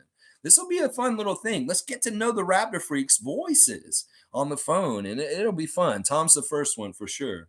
896 Duke, call me anytime, anyone. Okay, he said, all right, he doesn't mind if his phone number's out there. And that probably really is his number because he runs a business out in Victoria, and that is who you need to call. If you need something done in your yard or something done, Tom Duke's company is the one to call. Seymour saying if Primo hadn't messed up, he might have been a Raptor in that Poetle trade. Oh, well, Flashers got in and out of the league in a flash. What a waste. Good joke, Seymour. Flashers are a flash in the pan. They're here, gone day. One day they're here and they're gone again because they got to run because they flashed and they got to get out of here. Yeah, I think that might be true. I don't know. I feel bad for Josh Primo, man, in some ways. But in some ways, I'm like, yeah, you probably did do some fucked up shit. I don't know. That could have been very well true. I don't know, though. Maybe he doesn't fit what I talked about earlier as far as characters analysis. Maybe he'd come in there and like they'd have like a female like interviewer and he like show her his dick. And then we can't have him, Masai. I've seen his penis. Just now. Really? You saw his penis? Yeah, it's like hanging out of his shorts. I don't understand why he didn't know. It's just there. I mean, we could just see it. It's like so gross and weird. It was like, oh, okay. Well, I guess we shouldn't draft him. It's like, that's a real quick, like, we shouldn't get this guy. John Mayer saying Masai and Bobby are a huge blessing, honest and genuine. They set up our team for long term success and know their limit. I love how they always set up things for flexibility in the future. Go management. Yeah, that really is one of the tenements of how they do things. Is let's make this flexible. You know, they do go for stuff like what they were making the overtures to go for Anaconto before he got the supermax with the Bucks, but they made it flexible enough to pivot off of that original plan just in case they didn't get Giannis to weather it and still have some sort of function. You know, that was tough. We had to deal with the Tampa year and losing out on the Giannis sweepstakes. And there has been some fallout from that that has been difficult to get through, like the lack of the center. So that's really maybe part of why people look at them as being failures since the championship is that, you know, that very brief trade deadline season, off season between the bubble championship with the Lakers and the start of our Tampa season was so short and confusing, and a lot happened in that time. We drafted Malachi, we lost Serge and Mark. We tried to scramble and get a couple of discount centers at the last second in Alex Len and Aaron Baines. You know, that was a really weird time where they had to be very flexible because they didn't know if Giannis was going to say yes to us and say no to Milwaukee. And they wanted to be ready in all different ways for whatever could happen. And that's a very good case of them building flexibility into their plans. Well, if this doesn't go exactly right, well, then we pivot and we do this. And I appreciate that comment. I think that's exactly right. And I think the word honest and genuine is very important about the Raptors team, that these guys are very genuine with the players. They trust the front office. And in the history of the NBA, you can go and find out all the different really toxic situations between front offices and players and how they don't trust the players don't trust the front office. You go talk to Michael Jordan about his dealings with Jerry Krause and Jerry Reinsdorf and his time with the Bulls, and you will be shocked that they still won the championships and did what they did, considering just how much they all did not get along. Scottie Pippen hated Jerry Krause. And there was all kinds of really fucked up toxic dysfunction on the Bulls, despite them winning world championships. The front office did not get along with their best players. They were always at odds. And it's amazing they did so well because it was in hindrance of that. So it's crazy. There's so many different front offices that have had problems with players and vice versa. And the fact that we have a healthy environment where the players trust the front office, that is very good because it's not totally common in this league. Let's just put it that way. Let's see. G saying to Greg, you have a great video presence and present in a clear, calm way. Present in a clear, calm way. Would you do a video on Jakob and when he can do what he can do to help the team? The domino effect will keep all talking on offense and D. The amazing thing is, for a guy who's not that totally well versed with our playbook and what we're doing here, Jakob is already out there being super communicative and very vocal on both ends of the court. This man may not even totally know what he's talking about, but he's already calling shit out and helping as a vocal leader on the in play. That's fantastic. Just imagine as he gets more and more into knowing the very intricate details of our playbook, how he can get even more specific in his help and direction on the court as far as helping with help defense direction, just all kinds of just seeing stuff and how it's going on the court. Because you add in also a very good basketball IQ, who in some ways, the things about Scotty, Fred, Pascal, and Jakob that are really cool is they have premeditation.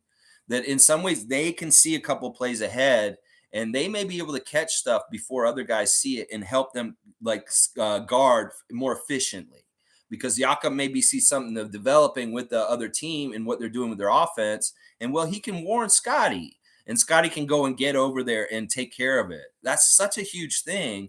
And it'll get better just because he's going to learn more and be better. The IQ of our team is really high. Seriously, we have one of the smartest basketball teams in the NBA, if not maybe in the history of the NBA. Honestly, I have no idea how to measure that or if they've ever kept track of this kind of stuff.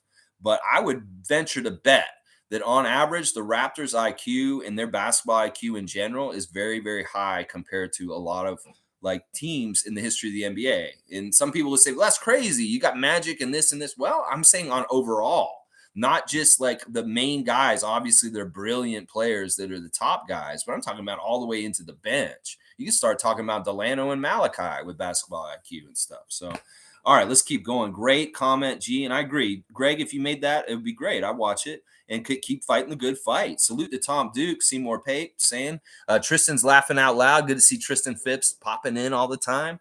Raymond saying, you can download an app, example called Text Now, free texting, free call, and you get a separate number if you can use it so you don't have to use your personal number. Well, listen, there's different tiers of being in Raptor Freak Nation. Some of y'all that are OGs, and I trust, and I know who you are. I met you in person, Raymond Jacob. I don't mind giving you guys my phone number. It's just that we'll have to have it in tier levels. It may be that, like, eventually down the road, the Patreon subscribers get my phone number. I don't know. But I'm just saying, there is levels that I will put myself out there and not worry about it. Like, Tom has my number already. The Saborans have my number. Sue has my number. Monique has my number. A lot of people have my phone number already. So it's not a big deal. I don't mind that. That's not the problem. I may not want to put it on blast on here, but that's fine. We can prearrange and have you guys call me ahead of time, and we don't have to put the phone on here at all. So let's see. Greg saying at Isaac Campbell, you are next emoji man up if Tom goes down. Well played, sir. Sounded great, Lex. That was a special phone call for all of us. Good stuff in the pipeline. Always good stuff, Greg. Whether it is the idea of having a regular hangout, like I'm talking about starting to go to the Real Jerk for all the Raptor games so that people can come and watch the game with me in person at the Real Jerk at Carlaw and Girard. We're also talking about maybe in the works this summer doing a special Raptor Freak basketball team and practice and going and practicing basketball and playing all together this summer. I think that would be very fun. There's all kinds of different extra stuff we're trying to do in Raptor Freak Nation to build more connectivity and fun activities for us to enjoy as very diehard positive Raptor fans. So stay tuned. There'll be more stuff, and I'm sure you can get involved in different ways also.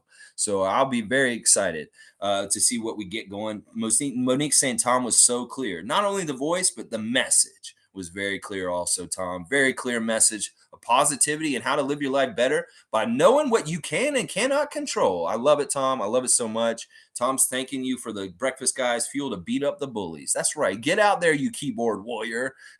Get in there. Get in there, Tom. Oh, man. Isaac is a superstar. Mike's saying the software used to have barbershop basketball talk is StreamYard. It's pretty solid for YouTube. It has a feature where you have to sign in with your real YouTube account is what most people use on here. Yeah, I tried to use StreamYard. If there's too much on top of stuff, like Discord's a mess for me. I have no idea what the fuck I'm doing on there. It's just, I want to keep it as simple as possible in some ways. And I appreciate the help, Mike. In some ways, I do need a technical advisor. I probably do need help in all kinds of ways. But hey, I'm doing it the way I'm doing it, and it's coming along. MK's here. Good to see MK. One of the other originals. Been here all the time since the beginning. Get the day off today, so I get to be in the chat. That's awesome, MK. Glad you're here today and you caught us live. Isaac saying it, Greg, I learned from the best, but your music selection in the background of your videos is simply another level. Hilarious.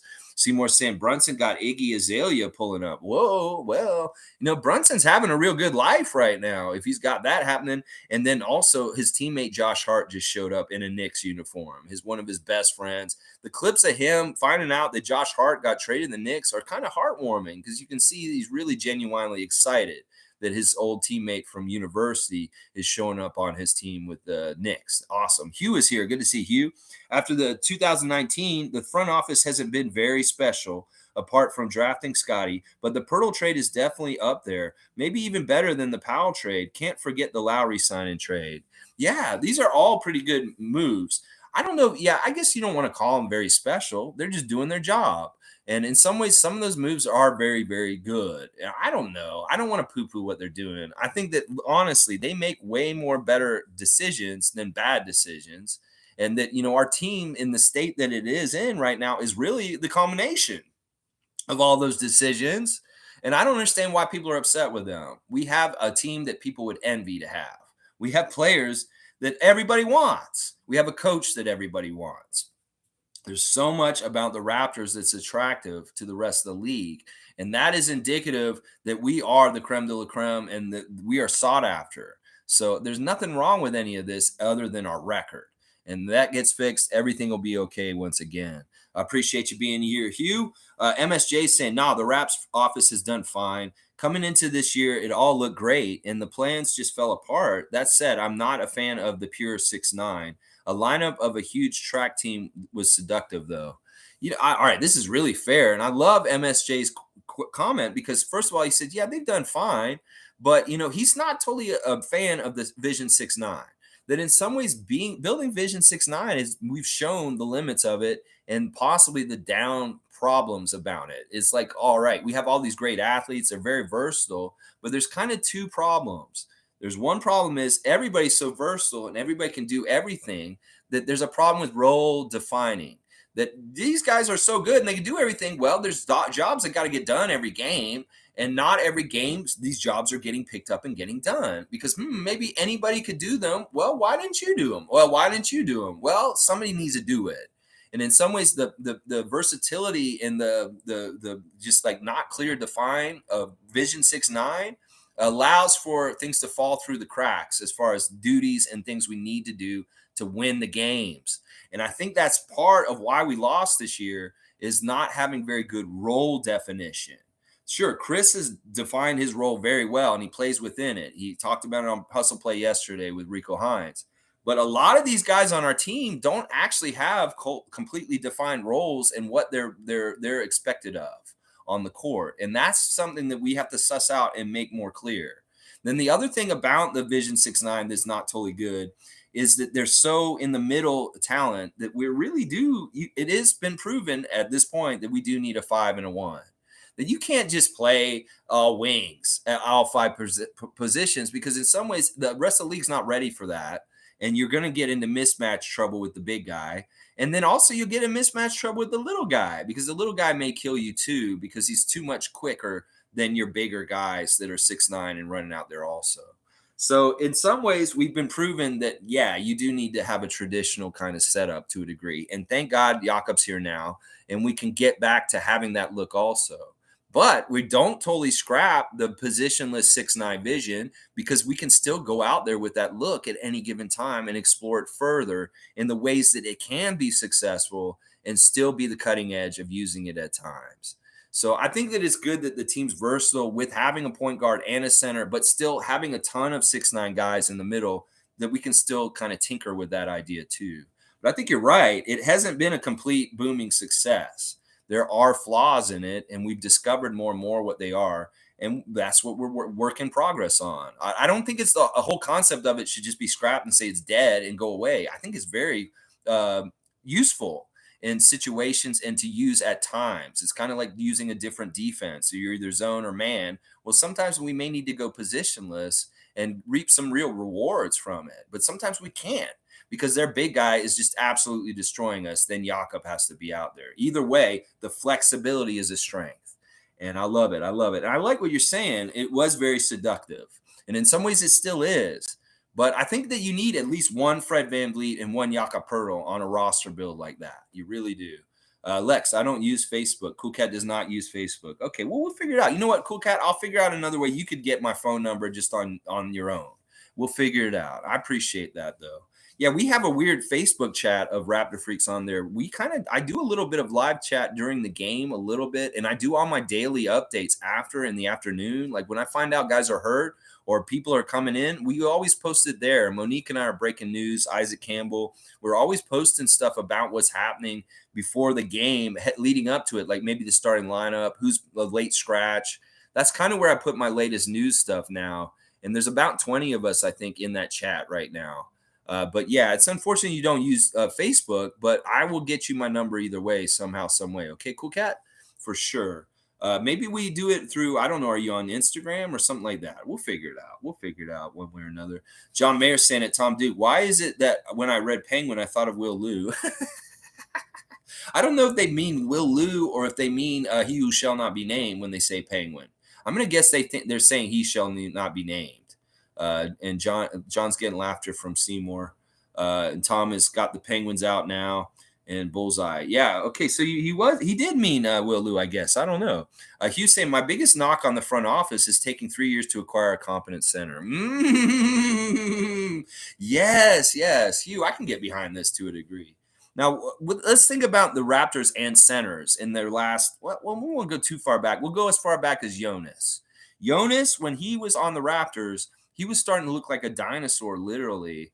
It was kind of, and it's weird that he's still playing and he's still so good in this league. In fact, he's gotten better and better, and I love Valanciunas so much.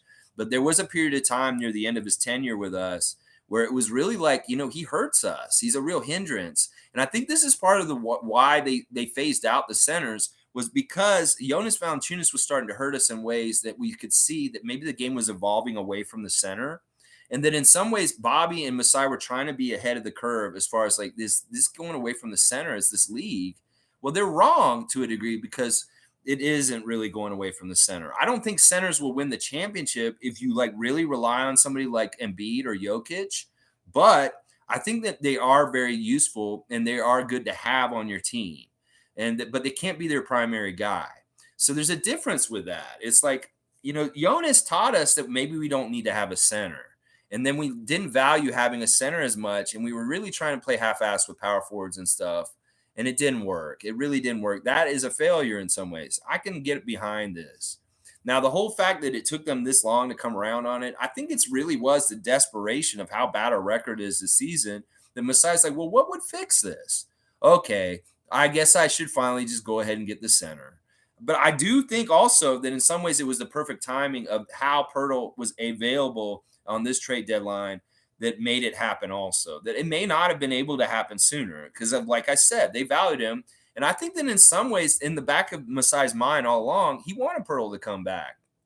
He wasn't interested in anybody else because in a lot of ways, he's work that he's already done on scouting and assessing whether he's a fit with the team. And he has a body of work with us already that proves that he is. That it's like, listen, you don't want to go and make a deal and have it like kind of ambiguous about whether it'll be successful or not. If you know it's a slam dunk and it will very much be successful, then that's the deal you want to take. It could be that Miles Turner offers were available in the last 2 years for OG Anunoby and stuff like that. And he was like, no, I'm going to be patient. I'm going to be patient. And then, maybe he really was waiting for the really perfect deal. And the Poetle deal became the perfect deal, this trade deadline. But he had opportunities maybe to get somebody like Miles Turner or Nurkic from Portland or something like that. But the deal didn't feel right to him. Maybe he didn't like how much was going the other way. It really is. In some ways, he sits in patience to really get astronomically good deals. And I really do characterize this Poetle deal as being like that. Considering what we gave up to get him, I really don't value that pick. I'm sorry. And Kem Birch traded for Jakob Poeltl is a huge upgrade. So it is interesting. Why did they take so long to do this? And what was all involved in it? It was kind of like a change in philosophy because of Jonas. And then, wait, we can't do this because the league is killing us because we don't have a center. So I think that really is. And the desperation of this season put the stress on him to finally really do it. And then we're just lucky that Poeltl's situation evolved into a place where the Spurs wanted to move him. So, yeah, I think it's a lot of all that happening at once. And it didn't happen sooner because it wasn't meant to be until now. Seymour saying this will be a different team from the first half of the season. The playoff push starts now. Let's go Raptors. We the North. Yep, Seymour's exactly right. We're going to win a lot, y'all. We're going to win most of our last 20 games or so. We really are. I believe, and I want to see it out there. I believe in it. Bradley's here. Canadian Cowboy saying, good morning, Lex and Raptor Freaks. Got to go again, but playoffs, here we come. Yak Attack, let's go. The chemistry and momentum is here. Fuck the haters. Have a great day, Lex and Raptor Freaks. You go, Bradley. Tada, the brothers Tada. They will come and help you out if you need help around your house, painting, cleaning your roof. Maybe your gutters need cleaning after the winter. They can come and help you with that, I'm pretty sure. They'll move big objects in your house if you're not strong enough. All kinds of things. Tada is in the phone book in the 416. They can come help you at your house in any kind of way. Trust me, they are versatile. G is saying, Let's see. La la la la la la. Okay, I want to make sure I don't miss anybody's. G's saying true. The not having a center was frustrating. It got us Scotty at least, and they have Coloco and a few bigs in the 905 now. Don't think they will make that mistake again.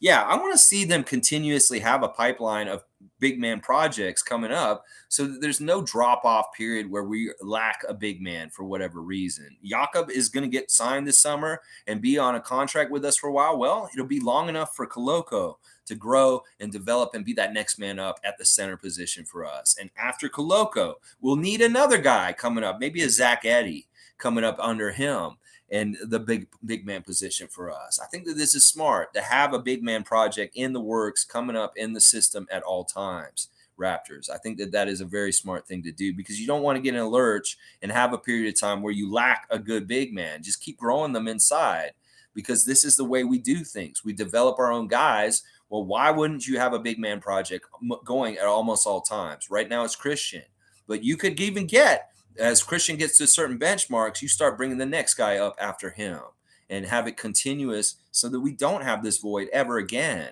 or at least that we, continue to be flexible with what the changing current trends are of the NBA. So Shir Khan's here. Good. Hey, busy at work, but just want to say good morning. Shir Khan, I want to give you so much deep respect for you, sir. You were in that Raptors Tonight chat the other night. I watched it yesterday, the one after Orlando Magic, and you're such a voice of positivity and all the things you're saying in there. I love the work you're doing, sir. And I know you're new to the channel recently, but you are really becoming fast one of my favorite new regulars. And I appreciate you and where you're doing in other places. I see you. Understand that we're watching you, and I see the good work you're doing in other places. That Two Hammers guy is such an idiot. He is the epitome of somebody who is being paid to come in and make things cloudy and confusing in Raptors Nation. The shit he was saying after the Orlando game made no fucking sense. He was saying, blow this team up. We'll never be any good. And all this stuff. And I'm like, dude, you sound desperate. You sound delusional. And you sound crazy at this point. Now that Jakob Poetle has shown up, I think you're crazy if you think we need to blow up this team at this point. It's just the last grasps of a fan of another team that hates us, and they really want us to blow it up. But they see we're about to not do that, and we did not do that, and they're upset because they had planned on it for months since we've been having such a bad record. Ooh, the Raptors are bad now. Let's finish them off in their social media spaces by putting more noise out and tell them to fire their coach, fire their GM, get rid of Fred VanVleet. Do you all know this? That this is what is happening, a phenomena in our nation, Raptors Nation, that other people from other teams come in and they add to our noise and hope that they get people that are real Raptor fans to start echoing them. So don't fall for that shit. And thank you, Shir Khan, for being a big part of Project Truth and being out there and putting your opinions and your truth out there because it is the truth. We are a good team. We're about to start kicking ass and ain't nobody going nowhere. Because Masai Ujiri said he likes this team and he's doubling down. David's saying, haha, that was me phoning you, you maniac. You know what happened? My phone is broken. And sometimes it goes dark. It doesn't show the phone number. So if you call back again, David, I'll still take your call. I apologize, but I don't answer the phone otherwise. I got a voicemail from him. You want me to play the voicemail from David? Let me see David, should I play this voicemail real quick? Let me see what it sounds like. We'll see David's voice on the voicemail. All right, hang on. Bear with me. I got to get this going. Please enter your password. Pound. I'm sorry, that is not the correct wait. password. Please re-enter your password now. I'm sorry, that is not the correct password. Please re-enter your password now. If you have forgotten, you have one unheard message. To check first unheard message. Yeah, I'm looking for the Raptors Freak phone-in number. Looking for Mr. Raptors Freak himself. End of message. Maybe I owe him money. It's like, David, you're calling me and it sounds like I owe you money. So I'm looking for the Raptors Freak. That was David Saborin leaving me a message. That's funny. G saying someone in Chev's comments mentioned they were just on a plane with Jakob. He was so excited to see him and asked him if he would re-sign. And apparently Jakob said, I am waiting for them to call, paraphrasing.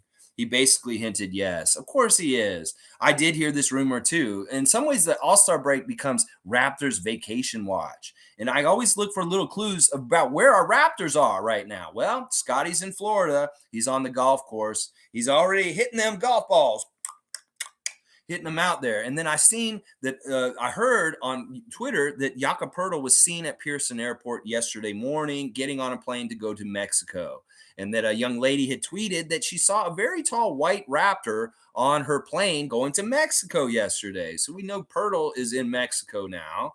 And who else did I see a sign of where they are? You know, Chris said on his Hustle Play podcast he would be in Miami, hanging out down there during the All-Star break. So yeah, that's one of the things we do on the Raptor Freak channel is we give you the dirt on where our Raptors are during the All-Star break when they're on their off time and what they're doing.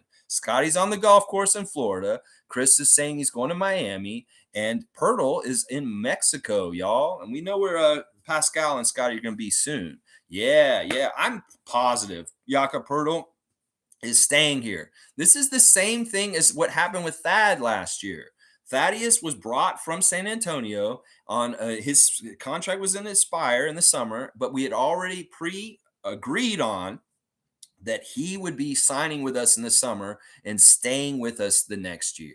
And that's exactly what happened. They did this before they even did the deal. They probably said, Jakob, we're going to trade to get you, but we want to know that you want to stay here long-term this summer, and we're going to give you an offer and that you'll stay.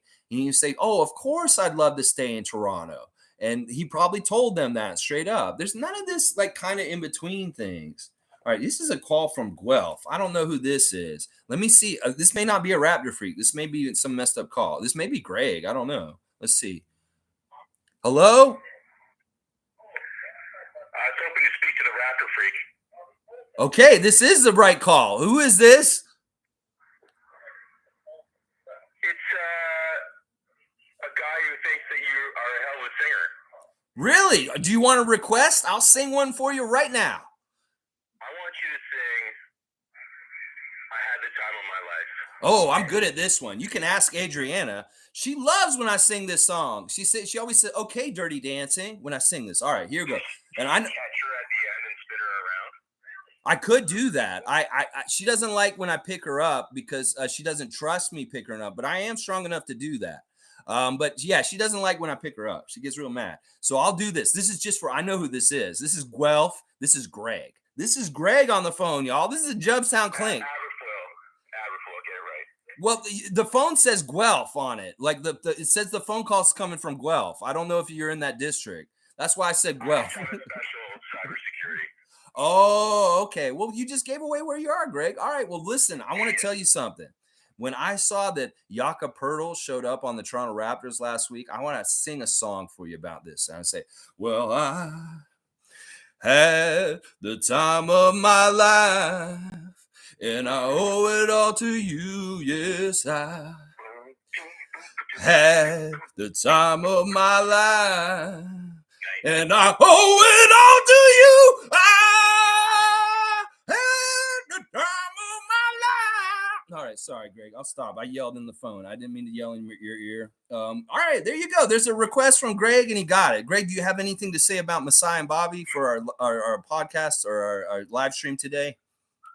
No, I defer to you. I'm just thrilled that this has been such an epic day with these phone calls, and I can't wait to see where this goes. All right. We have started something, obviously. This may become a call-in show very quickly. It wasn't just a live stream comment show. Now it might actually become a call-in show. And that's okay because I have experience doing those too. I used to do a FM sports call-in show down in Florida at Florida State. Yeah, I had a lot of fun doing that. But Greg, we love you, man. Y'all support the Gubstown Clink. And I'm telling you, man, this may be the wave of the future, what we're doing here with the phone here. All right, Greg, I'm going to let you go. What? Go ahead. I spoke to Tom Duke earlier today too, which was super fun. And I was saying how it's funny how things kind of come across your path at the right time. And hearing you and Tom talk about, just being positive and stuff like that, it's just such a perfect way to pivot. After we got our little vent, I got my little vent out, so that's good. Greg, I just want to say I really, really am glad that you have reappeared in Raptors YouTube land recently. I was wondering where you were, and I was like, man, I hope Greg's all right. Everything's okay, and we're just glad that you're back making content and being involved in Raptors Nation once again. We appreciate you, Greg, and all the hard work you do. And seriously, if this is part of the collaboration between you and I is starting, I'm serious, man. There's more and more stuff that you and I and Monique and other people can be doing together. And I know that they're just going to be building into bigger and better things down the road. And I'm all about it. Well, don't you forget there's still 2 seats for you and Adriana at 9:05. We'll take a look at some home games coming up. Awesome. And Adriana just texted me that she loved the Dirty Dancing song. And I'm sure she heard you say that too. We will definitely take you up on it. It really was that particular day was really messed up for us, because she had a lot of busy stuff to do. I had a lot of busy stuff to do. And she lives out by the zoo. And her stuff meant that we would have to rush all the way from the zoo in Scarborough all the way over to you in Mississauga. And at a rush hour on a Friday, yeah, it just wasn't going to work very well. But we will definitely take the rain check on it. Please. We would love that. Listen, you carry on. I'm enjoying your show. All right, Greg, as always, keep putting out the good stuff. Well, I love all the sound effects and the goofiness and the fun stuff on your channel. We really are birds of a feather, my good friend Greg. All right? Be well. All right, you have a great day, Greg. We'll talk to you again soon. I'm sure Greg's going to call in regularly coming up soon. I'll bet you he will. But getting back to this, I really do have 100% confidence that it's all prearranged that Jakob Poetle will re-sign with us this summer, and he will be our starting center for years to come. Honestly, yeah, Seymour's all about the phone calls. MSJ saying not to be named called my take on who shall not be named called my take on the need for a center annoying, but there is no shame in being wrong about a game. Basketball, it's a kid's game. It's fine for him to be impassioned. Yeah, I was right. Yeah, I mean, that just makes sense. We've needed a center for a while. We've been calling out for this. I've always valued a center. I was mad about this in Tampa year the whole time. I mean, I haven't really changed on this. So getting Poetle kind of took me blindsided. First of all, I didn't realize we had gotten Poetle until 5 minutes before I got on the stream on the morning after. And you guys I was reacting to it very real way because I did not know on the stream. And it's still, like I said, hasn't totally sunk in the ramifications and the deep implications of Jakob Poetle being back on the Raptors as our center. There's a lot that could happen. There is so much that could happen. This could mean more Larry O'Brien's for us, that he is a big piece of part of that. So we'll have to see what happens. But you go, MSJ. Keep speaking the truth, even in the places where people don't want to hear. No, you're not. Oh, no, I'm not going to listen. Yeah, just keep speaking the truth, and the truth will prevail in the end. Isaac's saying, nice, G. That's awesome. Imagine it was Kyrie on a plane being asked about re-signing. He may say the opposite, not re-sign with the Mavs, and then the plane would fall off the face of the flat earth. Wow, Isaac really burned Kyrie in a couple of ways there. I'm not okay against that. Listen, I think he's already making overtures that he is not returning. They asked Kyrie, what are you going to do this offseason? He said, I'm not focused on the offseason. I'm just focused on, let's not ruin a good time. Let's just have a fun time now while it lasts. It's kind of like what it is with him right now. So I'm pretty sure, yeah, he's not going to be in Dallas Mavericks uniform next season. You get one little shot, Luka and Dallas fans, with Kyrie going forward like this, he will be gone this summer. And you know what? You may be better off for it. Trust me. You may be upset if he comes in, plays really well for you for the last 20 games of the season, and then he hightails it out of there.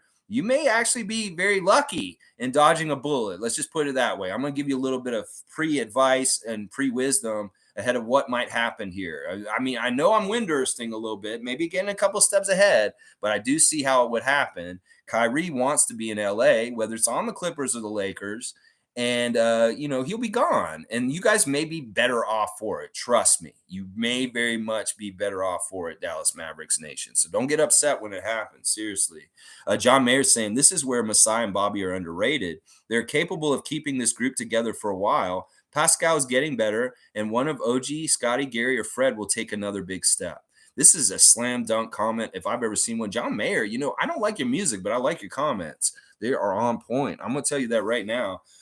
Yeah, this is true because people were like, well, this is a mid-core. Why would we want to invest on them and try and keep them all together? They're mid. What are you not looking at? if you can't understand that these guys are growing, they're getting better. Like even the guys that are really at the top, Fred and Pascal, they're continuing to grow and get better. That Fred will get better like a Kyle Lowry got better as he got older, with vet savvy, smarts, old head kind of shit, just knowing the game more and more as he plays it and discovers more, and just being really savvy like Kyle Lowry kind of vet savvy. That he can get better and better in that area, even if his body is not as athletically as good later. Siakam, like I said, he can develop even further into being more of a clutch player. That he has areas that he can improve on. As good as he is right now, Siakam can still improve. And that may scare some people. And they'll be like, what are you talking about? He's so good right now. He's going to get worse. No, he's going to get better. And the whole reason why is because he goes to LA immediately after the season ends with Rico Hines and still works. He continues to work. He said that on the podcast with Chris Boucher, that Siakam is obsessed. As soon as the season ends, he flies right to LA and starts working out with Rico Hines right away. There's no off season for Pascal, and he's continuously developing and growing his game. And the genius of Bobby and Masai recognizing guys like Pascal that work hard all the time is part of their genius also. That they pick guys that are just ballers and they do not quit and they care and they work so hard. That is part of their genius also. So all those guys, obviously OG can get better in certain ways. Obviously Scotty and Precious are going to have huge jumps in their game. Like if you think about Scotty in particular and Precious to a degree, their stats are really good for first, second, and third year players in their years that they played already. But sometimes players have a jump in like their fourth or fifth year to get to a whole other level. So think about Scotty and the level he's playing at right now and the possible jump in his game that can happen in like year 3 or year 4. That it could be very, very huge, a lot bigger than people think. And that is part of the way we get better with this core and not changing too much. That he can have a jump in his game that may very much overwhelm and make us so much better. Precious, same kind of thing. He could do that too. So we have a couple different nominees for having huge jumps that make our team overall better without making any huge moves. That is what I'm trying to explain to these people that are like, we have a mid-core. We're a losing team. We have a losing record. Why would we double down on this and believe in them? This is why. This is exactly why. And in fact, the astuteness of Masai and Bobby to know that this is a good core, even though they're not performing correctly right now, is why they're good at their job. Is that they don't buy it. They're like, this team's too good individually to play this badly. They should be playing better, and they will. I believe they will. It's just something's got to be worked out. Well, you put a center in there, you see how much it works better now. So, yeah, great comment. John is killing it today, coming in on his first day. G saying, going to grab the Pascal McFlurry this weekend. Love that he used his spin move in this way. Oh, my gosh. I'm glad you brought this up. Listen, you know you've arrived when you've got a McFlurry named after you, the Siakam swirl. And he said it's not a spin anymore, guys. It's a swirl. So when he does that in the lane, you got to call it the Siakam swirl now because it's got a McFlurry named after it with red stuff in it and Smarties. I actually was going to see if I could DoorDash one of them to me this morning, and I would live react eating a McFlurry, a Siakam McFlurry, because I really have to get one. Now, first of all, I'm lactose intolerant. I don't care. I have to have one. And I have not eaten McDonald's in probably about 5 years. I'm going to break my McDonald's streak just because of Siakam. I have to get this McFlurry. I have to try it at least once, even if I get the shits later. I don't care. It's just something you have to do. If you're a Raptor freak, you got to go and try the Siakam swirl if it's available in your area. And I'm going to go find one. I wanted to find one on DoorDash, and I was literally going to try and get a DoorDash to me while I was on the air and live react eating it on here. In fact, I may still try and make that figured out how to do that for you guys, because it would be fun. But yeah, he's in a new commercial. They had a really cool event yesterday with Siakam. It was similar to Scotty's pop-up Subway Bowlway event that I went to last off season. And this one is very weird because it was like a taco truck, a food truck, and they had it closed, and it was like a McFlurry machine truck, and Siakam was inside of it, and all the people were waiting for it to open, and they opened it up, and there was Siakam inside, and he was making the McFlurries himself. They showed him like with the cup, and the McDonald's employee was showing him, this is how you make a McFlurry. And Pascal was like, cool. And he was like making the McFlurry. And then they showed him trying it. And like, he likes the soft serve vanilla ice cream that McDonald's just has. He's like, I like the soft serve McDonald's vanilla. And then he's like, I really like the red swirl in it also. It tastes so good together. So yeah, check out the McFlurry, the Siakam Swirl McFlurry, named after our guy. And I'm telling you, I've never seen this before. I don't know. There probably have been other NBA players that have gotten their own McDonald's McFlurry or something, but I've never heard of this. And I think this is very special. The Siakam has a McFlurry named after him. You have arrived, sir. You came all the way from Cameroon and possibly going into seminary school to being over here, and now you got a major corporation like McDonald's making a product with your name on it. You go, Siakam. Winning! That is winning, boy. And I'll bet you that is a bag and a half. I'm not going to lie. You're involved in McDonald's. You're making some money. Scotty's continuing to put out more and more commercials every which way, whether he's in a Axe Body commercials these days. He's got a crypto BitBuy company. He's got this. He's got that. He's got all kinds of bags coming his way now. And that's good because he needs those bags. That guy likes money. Trust me. Scotty likes that money. And he will sell your stuff. Let's see. Wayne's here. Raptors have both inside and outside game. We're the nightmare of the Eastern Conference. Success this season shouldn't be conference finals. I don't think it's outlandish. Success should be the conference finals. Yeah, I don't think it's outlandish either. I'll take this. Let's just do better than last year. Let's win the first round. And I'll say that our season's a success. We get past the first round at least. But I think you're right, Wayne. This is the thing. The more and more us basketball heads think about the possibilities with Poetle out there and the mismatches that he causes, because now it opens up so many different things for everybody else. They were talking about it on Raptors Today with Akil and Paul and Sherman Hamilton, and they were very much going over, go watch it, the one from yesterday, how he really has an impact on how he makes everybody else's lives easier to get scores and opens things up because he causes a mismatch that they have to really focus on. And that all of a sudden they don't have people to come and double Pascal and O.G. and Fred in the ways that they could before.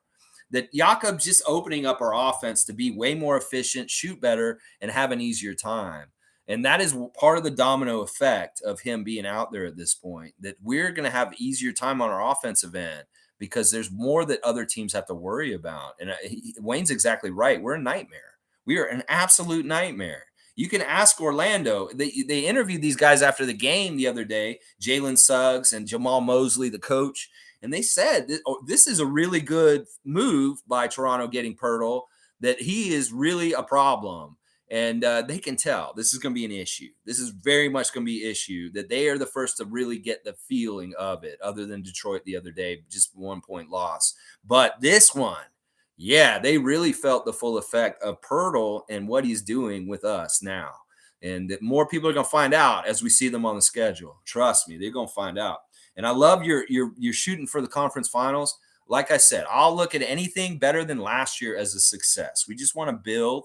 And if it goes even further than that, hey, I'm all about it. Hey, we can go all the way and win the championship.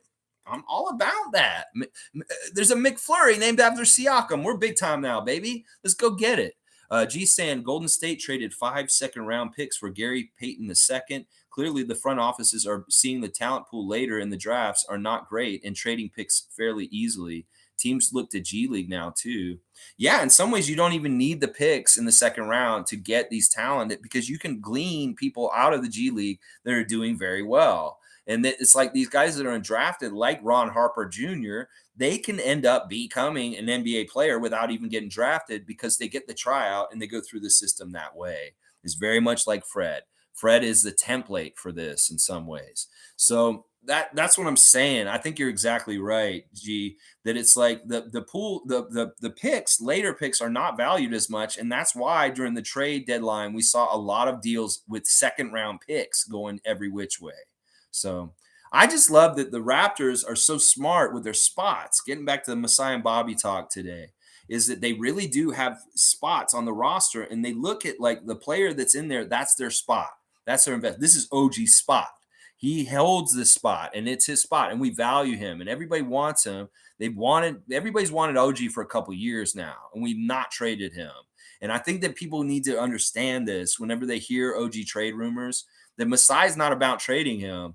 If you wanted to trade him, he probably would have already, because the deals have been very good for him for a while, and we are not doing it. So I think that that's a big thing of saying about like something like we value our guys and really continuing to get the rewards from our work in developing them, than developing them and getting a quick fix or trade and whatever what they've been offering for OG. We don't value that as much as the development time invested in OG himself. And I think that that's just smart philosophy and very wise. Very, very, very wise. MSJ saying, good channel, but please don't pick fights to notch up. It pays to be nice to people you meet on the way up, for they are the same people you meet on the way down. MSJ, wow, really, really wise. And you're right. You're right. Listen, I can be a little combative. I can be a little us versus them. In some ways, that's part of the reason why I'm a very strong Raptors fan, because I really do hate the Celtics. I really do hate the Nets. And I really do hate the Sixers, except for some of our good Sixers fans here. Now, what I'll say is this, MSJ. I see that everybody has a great value and has an important thing to say. Now, I'll listen to everybody at least once or twice. But at a certain point, if I realize they're a lost cause and there's somebody that I just know that they're never going to see eye to eye with me on how I view the Raptors, that I just don't have time for them. I can't waste any more time with them. And that's why I ban people or kick people out if they're too overly negative in here and they're just not being fair or listening. They're just absolutely negative no matter what. And that's why I'll be fair to an extent. But I also agree with what you're saying. And I don't want to become like WWE on here where we make up fake fights with people and we have like all kinds of stupid controversy, just like something like Shannon Sharp and the Memphis Grizzlies. There's no reason to do that. You're exactly right. But some people have employed those kind of tactics to get more followers. And it is a cheap way to do it. But I appreciate what you're saying. And I really love the Jimmy Durante quote. And it's exactly right, that more people need to understand this and, just be humanistic. We don't all have to agree on everything. But the common thing is that we're all people and we all deserve respect. Even if some of our beliefs are hideous and wrong, we still need to kind of like be humanistic about everybody, even if we don't agree. Great quote and great comment, MSJ. Thank you. And you know what? Listen, I do really take the advice of what you guys say. And because I am not the smartest, most mature person in the world, and I do make a lot of mistakes and say a lot of out of pocket shit myself. So I do need to be having people that are kind of looking out and saying, "Whoa, Lex, you're a little bit too in this way today." And I appreciate you, MSJ, so much. You're exactly right. Be good to everybody, because they are the people you may see on the way down too. Randolph saying New York Knicks All-Star Julius Randle is expected to replace Portland Trailblazers guard Anthony Simons in the NBA three-point contest at All-Star Weekend. That actually makes it more exciting to me. I was about to read with Julius Randle. Well, actually, he's already in the All-Star game, so he's not a replacement in that level. Well, Simons being out, that's a better replacement. I wish it had been Watanabe, but whatever. They made it Julius Randle. It should have been Yuta probably. Shane saying MSG Lex is passionate and has no filter. He's not picking fights. He's speaking his mind. Too much bubble wrap in today's world. I appreciate this man's honesty, even if I'm the one on blast. I appreciate that, Shane. And I saw you in there fighting the good fight too in Raptors tonight. Also, the last one. I appreciate that too. But listen, sometimes my mouth has gotten me in trouble. And a younger version of me said a lot of out of pocket stuff that was not warranted or nice. And in some ways, it's true. It's more better to be kind than be right. I really do believe in that statement as I get older. And maybe when I was younger, I was like, it's better to be right than to be kind and just hurt feelings just because it is right. But in some ways, there is a balance to this that I do need to tread and be smart about and cognizant and not in some ways. I appreciate both you guys. And I like what Shane's saying here also, that he admires my honesty and outspokenness. And my not worried about saying, just being a free flowing, saying what I'm saying, because I literally don't have any filter here. Sometimes I watch some of my streams afterwards. I'm like, fuck, Lex, why did you have to say that? Why did you have to go down that route? But I don't have any filter. And that's just a part of this channel. Seymour saying, I need a respirator. That penguin joke got me dying over here. You guys are laughing about the penguin. I'm not totally in on this joke, but that's okay. I'm fine with it. Greg's saying, what is Greg saying here? Hang on, it jumped. As usual, it jumped once again. Good point about G League as a viable pipeline in lieu of picks. Yeah, it just makes sense, doesn't it, Greg? It's like, why the fuck? You don't need the picks. You can get these guys somehow, some way. And if somebody gives up on somebody too soon, like a Joe Wieskamp or something like that, you can still get retreads from other teams, and they may fit better with your organization and work better, and they may be very good players that way. I don't like when people say the draft's the only way to build your team, because we are very much proof that that's not true. The Toronto Raptors, the way we've done things, has never relied on the draft, and we show that you can win without the draft. We very much can do that. I love it. So good, so good. Tom Duke saying 100% Shane, my brother from another mama. West Coast Raptor freaks are strong. I'm telling you. Hughes saying, I think the front office has been all right, but with all the pitchfork crowds against Fred, there were expectations for him to be traded. And when he didn't, they jumped on Masai's neck. I don't blame Masai at all, in my opinion. Yeah, why would we blame him for not moving Fred just because these guys have irrational hate for Fred? I mean, that's ridiculous. So they're mad at the guy who controlled whether Fred comes or it's ridiculous. It's honestly ridiculous. Once again, y'all don't know better than Masai. Masai knows Fred really, really well, and he believes in him. He's really doubled down on him. In fact, there's some things about Fred VanVleet that Masai Ujiri and Nick Nurse just love. Like, they feel so grateful. Like how we're talking about how we're grateful for them as our front office. I am sure that Nick Nurse and Masai Ujiri and Bobby Webster all have a gratitude towards Fred VanVleet and the fact that he is on our team and that he plays for us. That in some ways they may say, thank God we have Fred. I'm sure Nick says that from time to time. Thank God we have Fred on this team. And Masai's very much valuing him too. And you know, the thing that Masai values about him is his story. In some ways, the idea of what he is, the underdog, the guy who came up and made something out of himself undrafted, is so powerful. And it really is the biggest characteristic about him that everybody needs to remember. That this dude went against the odds. There was no guaranteed path for him. He made his own path. And in some ways, you want players like that on your team because they will make paths to get more championships. You know, you got to have somebody who's here's no, you can't, over and over again. It doesn't believe it and is stubborn and overcomes it, because that's what he heard. No. And did he give up? No, he didn't. He kept going. And he got to where he got. And that's what I'm saying. This is part of what Masai sees in him that these haters do not see in him. And he values it. And I value it. And I understand that, look, another thing about this season that everybody's got to realize, as bad and tumultuous as it's been a very good season for us because we've tested the tenacity of our team makeup with chemistry and not turning on each other. There could have been very easily fingers pointing every which way within the team and the coach and everything, but that didn't happen this season.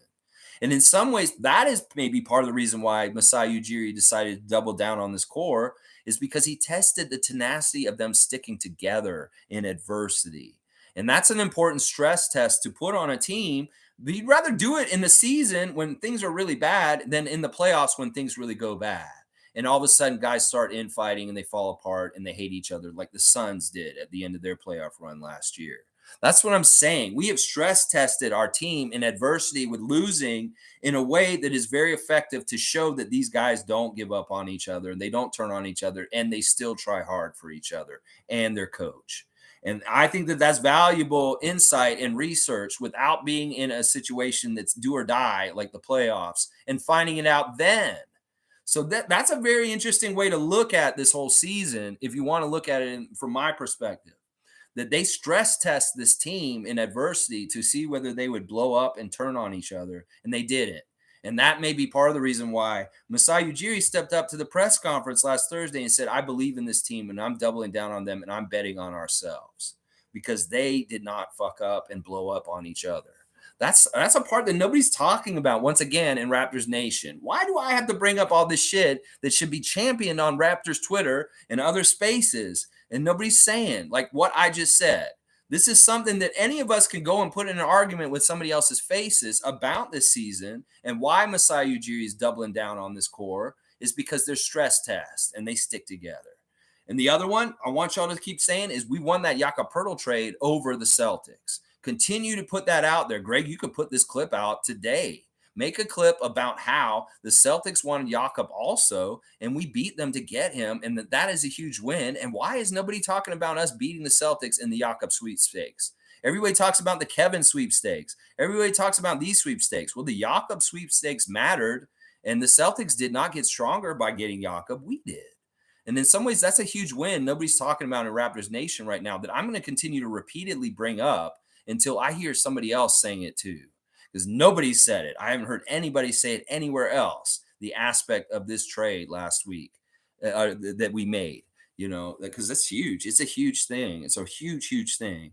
Yeah, those pitchfork crowds, I will never, ever run and get a pitchfork for any of our guys. I never, ever want to have the blood on my hands if we do get rid of somebody and it's a mistake and say that I was one of the people that ran that person out of town, whether it's Nick Nurse, Masai Ujiri, Fred VanVleet, any of those three guys.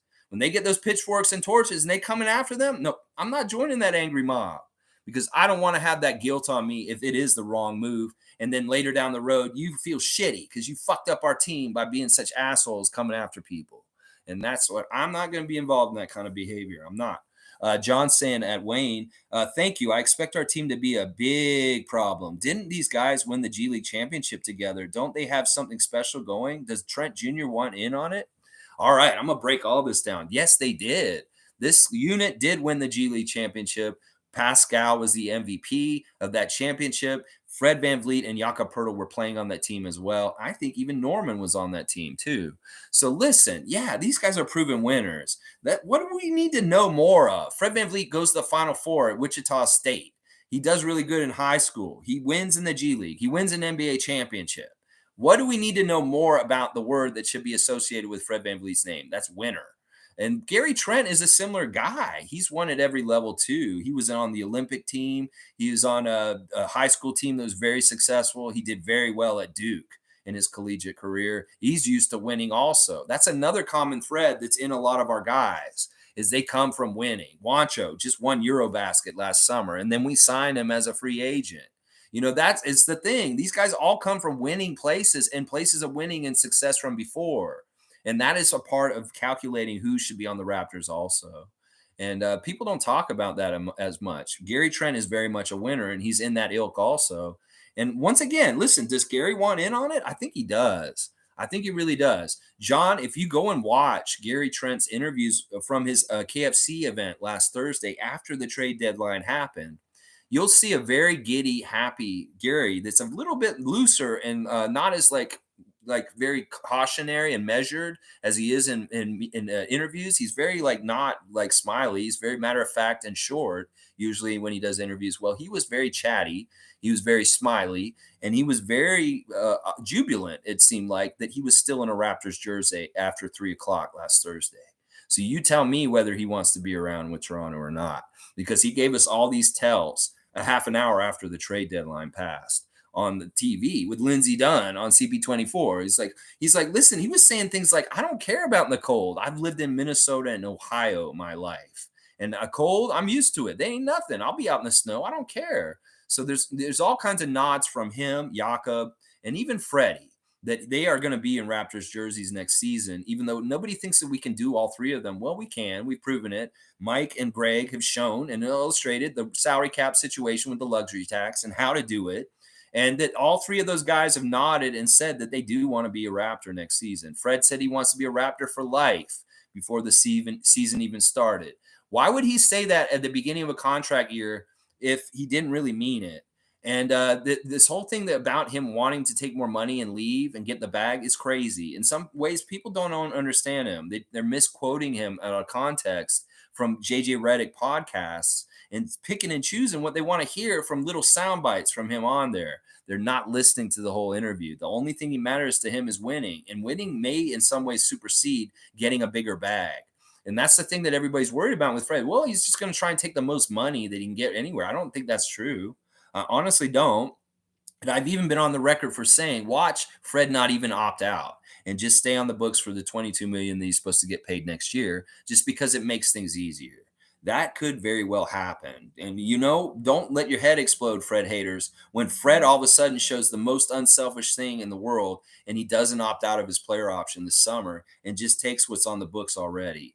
Yeah, that's very possible to happen. And nobody acts like that is possible because they think, oh, he's just greedy. He's going to opt out no matter what.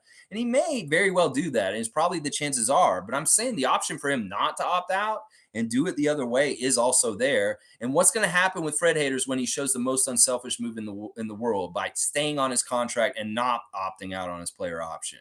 Their heads are going to explode because they're going to be like, holy shit, that doesn't fit my narrative of lies about him. It's so good. Thank you, John, once again for great comments and questions. I love them. G saying to Hugh, true, and that wanting to trade Fred is something they imagined and pushed. I don't understand getting mad at someone for not doing what you want. I don't understand that mentality. We're circling right back to the Tom Duke phone call. You have to understand what you can and cannot control, Fred haters. You motherfuckers can't control Masai. The NBA can't control Masai. So you think somebody like you can control the great Masai and get him to do what you want him to do? No, you can't. So once again, you need to learn and get more mature to understand the line and the boundary of what you can and can't control in your life. Because you cannot control Masai. That's obvious. And you shouldn't be, obviously, because you're an idiot. And you're going to fuck up our team if you were controlling Masai like a marionette. That would be horrible. Oh my gosh, if you guys were controlling him, I would be like, what the fuck is wrong with Masai? He must have some sort of brain-eating parasite in his brain to make these asinine, brain-dead, dumbass moves he's making all of a sudden. Oh, Fred haters are controlling him like a marionette. Oh, no wonder this is what's happening. Oh my gosh. Mike saying, sorry, work call, had to mute. Okay, no problem. I don't know that you did that, Mike. You don't have to tell me that. Mike, you're funny. All right, Greg saying at MSJ, heard you on a pod the other night. You seem like a good dude. Welcome. No one is looking to pick fights here. Just to have open discussions. Opinions are good, but they're best two-way and flexible. Now, listen, Greg, I'll say one thing. I am looking to fight. Some people come in here just to fight with me. If they're other fan, I'm putting myself out there. Listen, I understand y'all pre-produce y'all stuff. It's not like y'all are live sometimes. And I have to deal with a whole other element. And there has been many cases over the almost 550 days that I've been doing this stream every day that I have other fan nations come in and very much want to fight. And it's fun. In fact, that's part of the entertainment value of this channel is when you can ask Raymond Jacob. It's his favorite. He'll start chanting Jerry, Jerry, just like the Jerry Springer show. And it's fine. We do this. Like if somebody from another fan nation comes in here, starts talking trash, well, I will take them down verbally, just like a wrestler would in a promo. And I have no problem with that. And that's part of the entertainment value. So there is a little bit of conflict and a little bit of fighting on this channel, but it's all in good jest and fun. And quite often, listen, it's not like that with everybody from other fan nations. We have people like Angry Mexican, Skater Dylan, Blue City, Random Gamer. We have all these great fans from other nations, Celtics, Sixers, Hornets, that come and interact with us. And it's all peace and love and understanding. But the ones that are out of pocket and toxic and want to fight, I will fight them. But it's only in special cases. For the most part, we very much are trying to strive to get to a place of agreement and not be at odds. But if some people are just like trolls and they're going to come in here and talk out of ass, I will fucking come after them in the same kind of like style. It's part of the fun. We haven't had many of them recently. It's really interesting. But we did get them a lot during the Sixers series, obviously, last playoffs. And we've just got to be ready for this, especially we're not doing well and we're getting our ass beat by Sixers. And the Sixers nation's coming in here and they're talking so much shit. Yeah, I will fight with them in here, even if we're losing. But at some point, too, I have to admit, yeah, you guys are beating us. You deserve the credit. I'm big enough man to admit when, we are getting beat, too. So, but it's a part of the fun, the entertainment stuff. Really, it is. All right, let's see. Wayne saying patience is the word. Each player is basically a project, and a quality, sustainable project requires budgeting, vendor sourcing, and competent expertise. We've had patience to reacquire Jakob. Well done. I love what Wayne, the way he's put this all out makes me think that this has something to do with his own profession because he's using very specific terms that he probably applies to stuff that he does. And I think that this is true. Like in some ways, like if you're like a CEO or a CFO of a big corporation, you really have to understand your budget and your money and your projects and what you're putting money into in the investment. And that in some ways, Jakob is a very special project because in some ways it really is like we sent him off to boarding school and he got tutelage from a very learned and master expert of basketball, Greg Popovich. And it's an investment in a way. Like in some ways, like, Spurs Nation feels like they're kind of been used. I've heard that in their spaces recently about how we sent Jakob there and now we have him back and we're getting all these spoils from it. I can get that and I can understand that. But in some ways, it's a huge compliment to you guys that, we would like him to get tutelage from your guy, Popovich. I really don't agree with some of the things that are happening in Spurs Nation right now where they're calling for Pop's head. You guys are crazy. Listen, I understand he's older and you may be worried that the time has passed him and stuff. But listen, you guys need to honor the legend and just give him the longevity as long as he wants. He's not the kind of person that you fire. He's too ingratiated and a part of y'all's culture and winning. This man won all y'all's championships as a coach, and you need to put respect on him. Anybody who's in Spurs Nation that's doing a similar thing, like some people have done with Nick Nurse recently here, you need to shut up and just respect the legacy and long career of Greg Popovich. Nobody in Spurs Nation should be asking to fire him, even if y'all are in bad shape. In fact, he's managing the Wemby sweepstakes very well right now. So, don't get so short-sighted. You don't understand the legacy and what all these guys have done for your team, whether it's Fred, Nick, or Greg Popovich. You don't want to get rid of these people. And Greg has deserved the honor to work out his whole entire career as long as he wants. When he's ready to retire, let him retire on his own.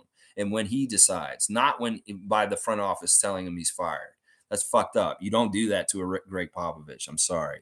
And even if it seems like he hasn't done good things for the team and it's a mess and it's fuck up, well, you're going to get Victor, hopefully, and that'll make it all right. Okay, Spurs Nation? All right. So, yeah, it's great. But, yeah, the investment in Jakob to send him to San Antonio and getting the returns now just shows like another level of genius and foresight and planning in the front office of the Raptors. That it could be all along. They really didn't want to trade him for Kawhi and Danny Green, but that had to be in the deal. And I know they begrudgingly did it, and they always wanted him to be here the whole time. But it was part of what they demanded to make the deal from San Antonio. And that, in a weird way, the fact that Masai can manipulate and circle back and reacquire Poetle at this point really shows like a really in-depth way of looking at long-term development and like investment in a weird way of letting go of your asset for a while and then getting the asset back. It's really kind of very brilliant. And I'm sure Wayne, from whatever profession that he's involved in, can understand it in kind of the parameters of what he deals with, the brilliance of the reacquiring of Poetle and why. Because of like the layers to it. It's really interesting. It's really, really interesting. And I think more teams in this league, if they see the success we had with Poetle and what we did, they may try and mimic it in weird ways by sending a player to some really good coach somewhere else and then trying to get them back later on. Because it's going to work really well in a beautiful way. And other teams are always copycatting. It's a copycat league. So we could see this happen. And we may see a move like this and we'd be like, holy shit, they're doing a Poetle. And we may even call it that at that point because of what we did. It may very well be called the Poetle. Other than he has his word game, his game, there's also the Poetle. It's a move where you send your center to another team. They get taught up, and then you get them back at a better level. Yeah, I love it. I love it. So much facts, Mike. So much facts from Wayne. I appreciate it. And we're all agreeing with you, Wayne. Good stuff. Tom's loving the Jubs phone call. Greg's trolling. Power is strong. Yeah, you guys got a song out of me. I had the time of my life. Let's see. MK saying, Lex, you ever think about cutting shorter clips from the long videos? Might help drive traffic to the channel. I did that for a little while. It's a bit of work. I wasn't getting any real traction with it. So I was like, okay, this is the work. I'm not getting really a good back from it. So I stopped doing it. I was doing it last summer for a bit. You know what? Some way you guys can do this, because I know Greg does this. He clips me out of my streams all the time and puts them in his content sometimes. If you guys have any part that you just feel like I really killed it, I give you guys full permission to cut me up yourselves if you want and make a little clip and just share it real quick. Like if you find real value in something I said as far as insight, or maybe it's just entertaining, I did something crazy or said something funny, I have full permission to you guys. If you want to make your own clips and do like Raptorfreak clips and share them yourselves, I have no problem with that. It's just some of his leg work, really, MK. I put so much time into doing this channel already that I don't want to eat up into more of my time by doing more of the leg work that it would take to do that. And that's part of the reason why Tom's doing some of this stuff on this channel for me, is because I don't have the time to break up the chapters like Tom's doing. Because when I get done with this, it's like, I got to go do the stuff I have to do. So it really is a time thing. But if you guys are interested in doing this, I think you guys have the ability to clip me yourselves. And if you don't, I can enable it, hopefully, to maybe allow for people to do that. It's not like I'm proprietary of my content. I don't care. You guys can put me everywhere. My stuff's very disposable. It's long. It's every day. I don't expect it to stick around and be useful for like months to come. You know, you may want to go and watch me from a year ago just to go in the time capsule and see what I was saying about this game from that time that you remember. But otherwise, a lot of my stuff is very disposable, and it has a, like milk, it has a time expiration. So I don't care. You guys can do whatever you want with my content. There's a ton of it, and it can be used in all kinds of different ways. I love creativity. I'm very much the kind of person that thinks that sampling music and putting it in new ways on new songs is good. So if you guys want to sample me and put me into your own remix, I have no problem with it. Greg's been doing it himself from time to time already, and there's no problem with you guys. You have full license to use me. Even the people that hate me could come and use me and put me on clips and make fun of me. I don't give a shit. Hey, it's all good exposure. It really is. Tom's saying should sort that out if Lex lets me. All I know my role. Lex is in charge. Sort what out? You talking about? You should all subscribe your parents' YouTube accounts like I did a while ago. What? All right, I'm not sure what Tom's talking about right here. Tom, talk to me in the Facebook afterwards, or call me and we'll figure out talking whatever you're talking about. You're talking about helping me get the 1,000 and doing polls, because I really do want to do those polls you're talking about. Black Spawn's here is saying, "Hey Lex, keep up with the good work. Let's get the likes up." Thank you, Black Spawn. I appreciate you. Another one that's been here since the beginning. Black Spawn was here year one, and we appreciate him as a Raptor freak.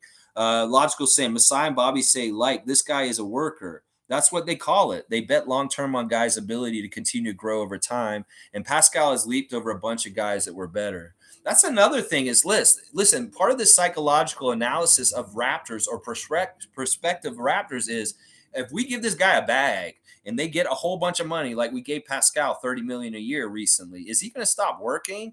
Is he going to rest on his laurels? Is he going to be like, I made it. I've got $30 million a year. I can buy whatever the fuck I want at this point. Is he going to continue to drive and work like Pascal has been doing? That's what I'm talking about.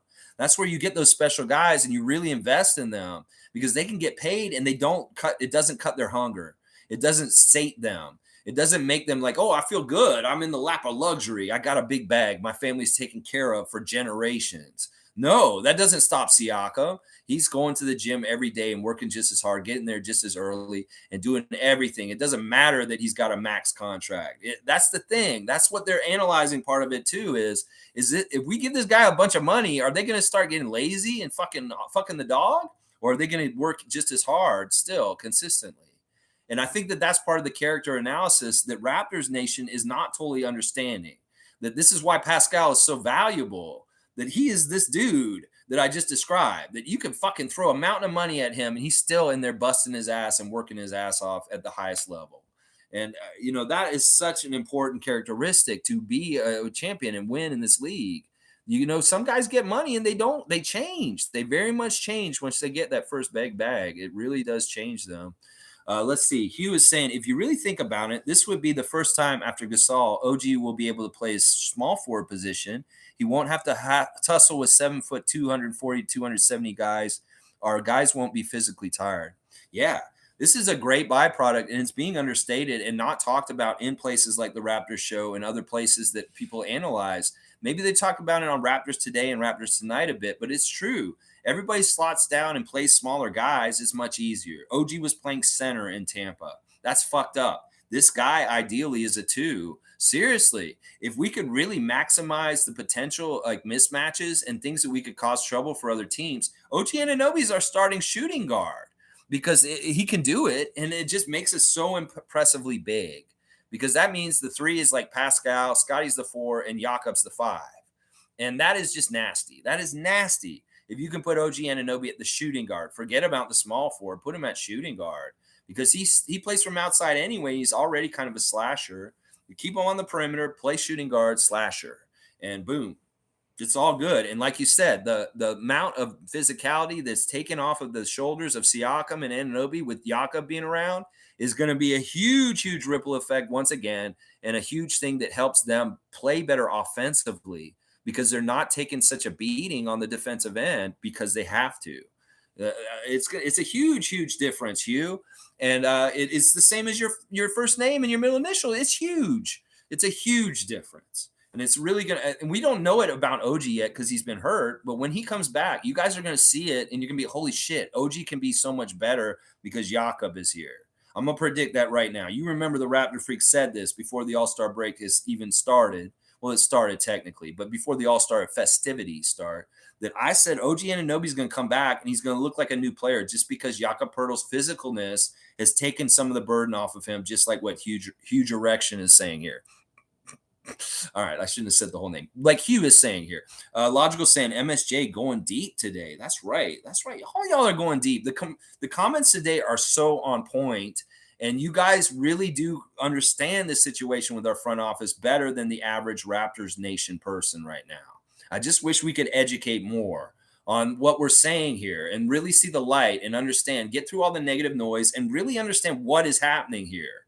That they will be more learned and sound like you guys and your great comments today. They've all been really good, really, really good. MK saying, I have fears that the Raptors might be mid, especially in a playoff setting, but I trust that Masai will know when the right moment to pull the trigger is. I'm just going to enjoy the ride. Well, it's a work in progress, like anything in this world.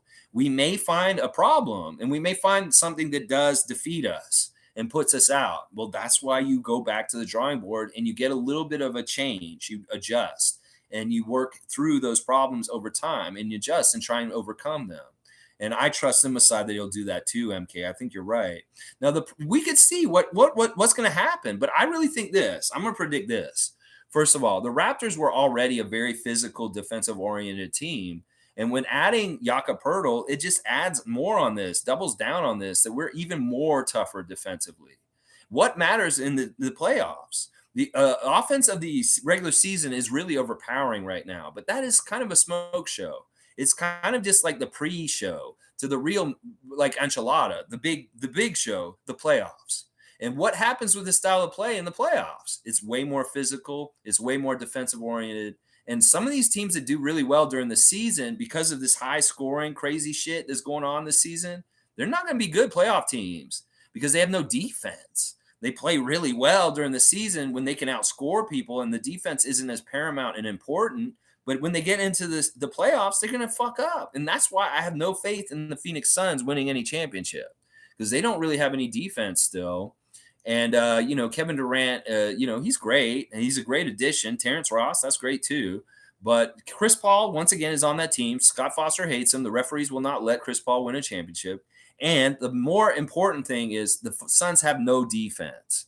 And the same for the Mavs. So these two guys going out west, they're not going to help their teams win because defense matters in the playoffs.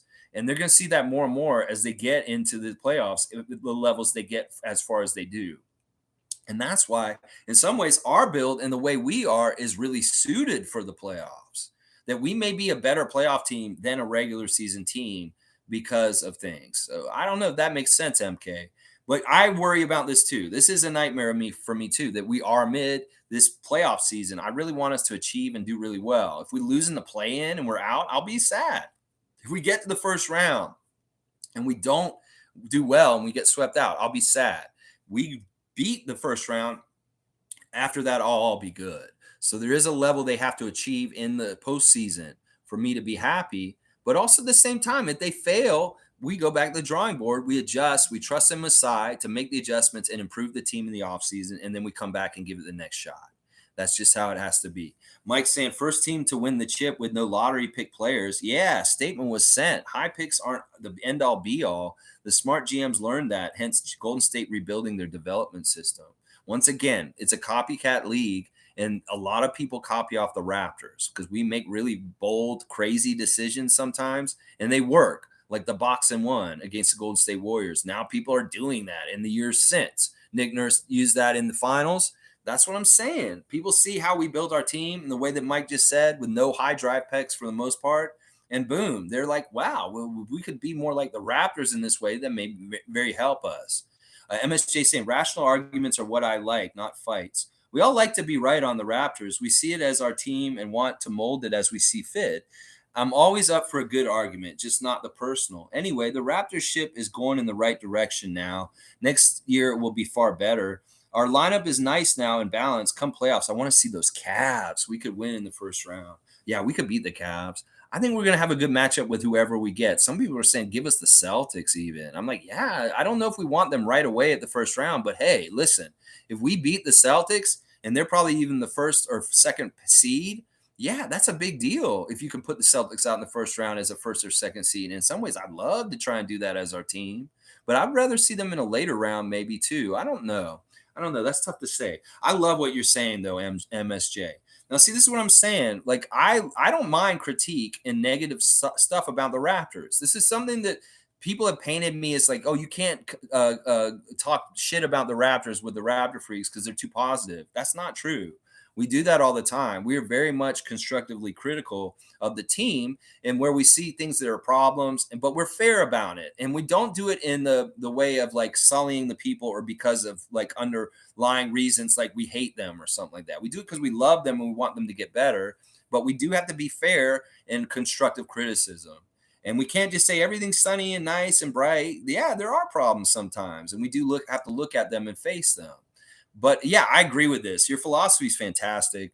And I try to be this as much as possible. But also, I kind of meet people where they meet me at. Like, if you're going to meet me with rationality and intelligence, I will meet you also with rationality and intelligence. But if you meet me with unintelligence and irrationality, I will come at you.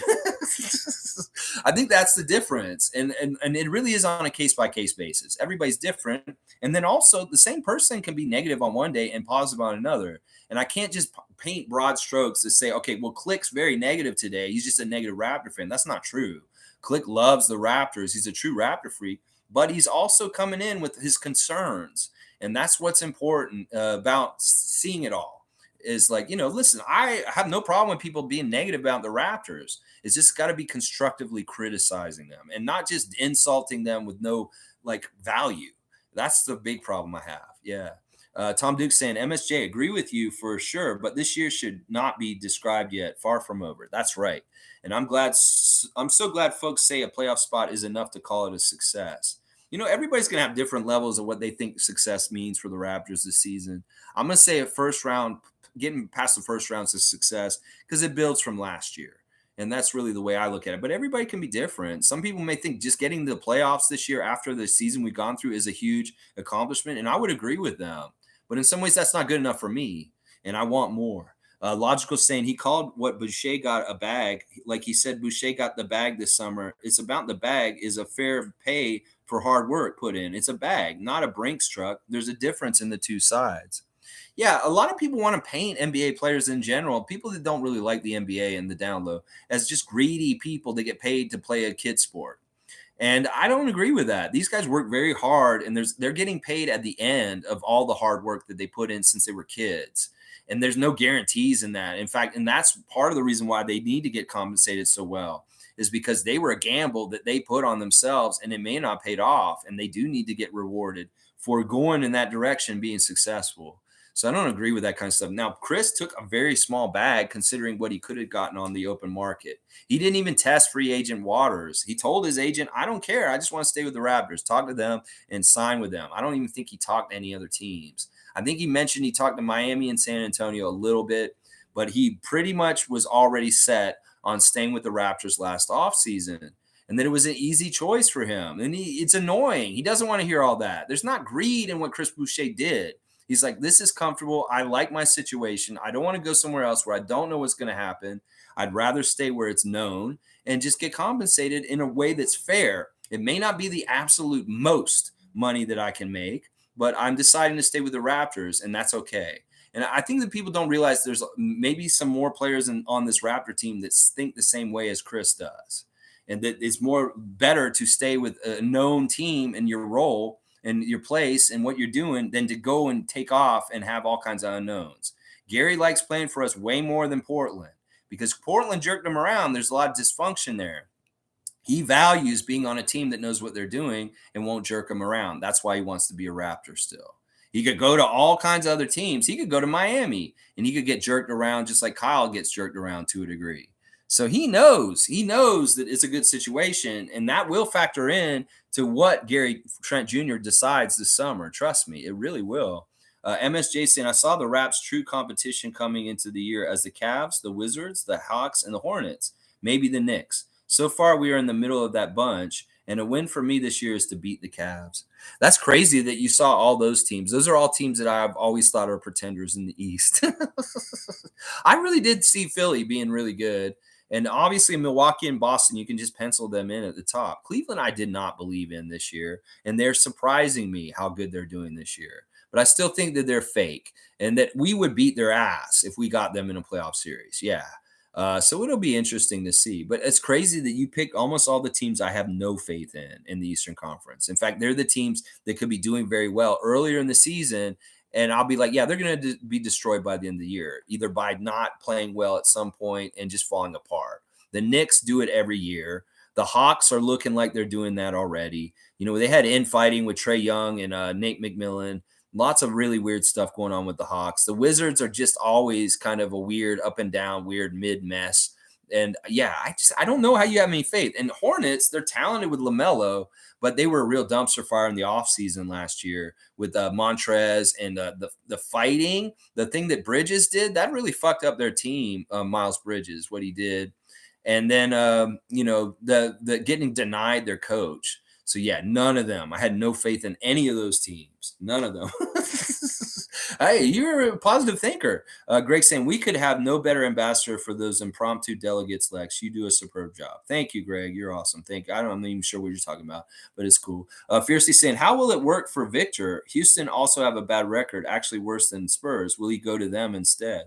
Well, Fiercely, it's going to be all about that lottery ping pong. You know, they'll all have a certain amount of ping pongs in that machine. And when it comes out, we'll see who gets the first pick. The highest chances are Houston, I believe, Detroit, and San Antonio. So it could be any of those three. It really isn't who finishes the worst. They can't do it that way. That's why they do lottery. So when they put the balls in there, the Houston will have the most if they're the worst team. But then San Antonio and Detroit will have just a few less. And it doesn't mean that one of those balls will be a Houston ball that comes out for number one. It could very well be very much a Spurs ball. And that's who I'm hoping. I've got my fingers crossed so much that the San Antonio Spurs land Victor Wembanyama this offseason in the draft. That is where I want him to go. If he doesn't go there, I'm okay with him going to Houston, but he does not need to be showing up in the Eastern Conference.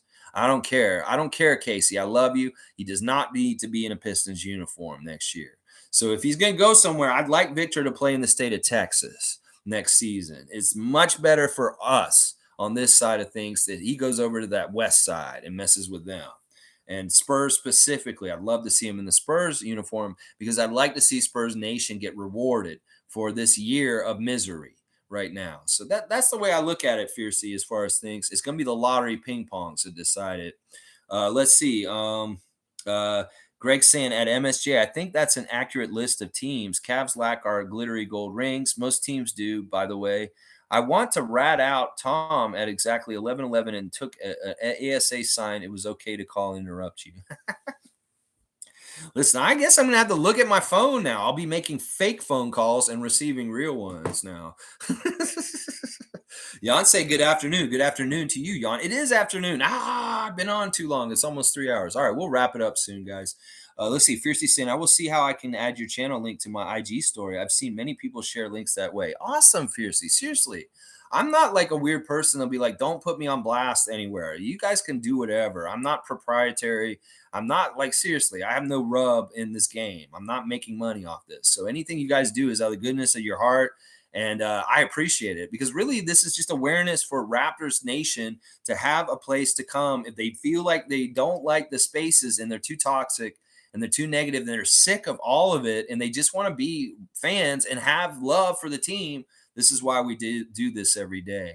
MSJ saying at Greg, yep, just wanted to beat the Cavs this year, single-minded, and Raptorsfreak. If you want subs, you need to set up a studio of some kind. People like a professional look. You know, this is kind of my studio. It's kind of weird. I use different walls for different days, if you haven't noticed. If we win, I have a certain wall.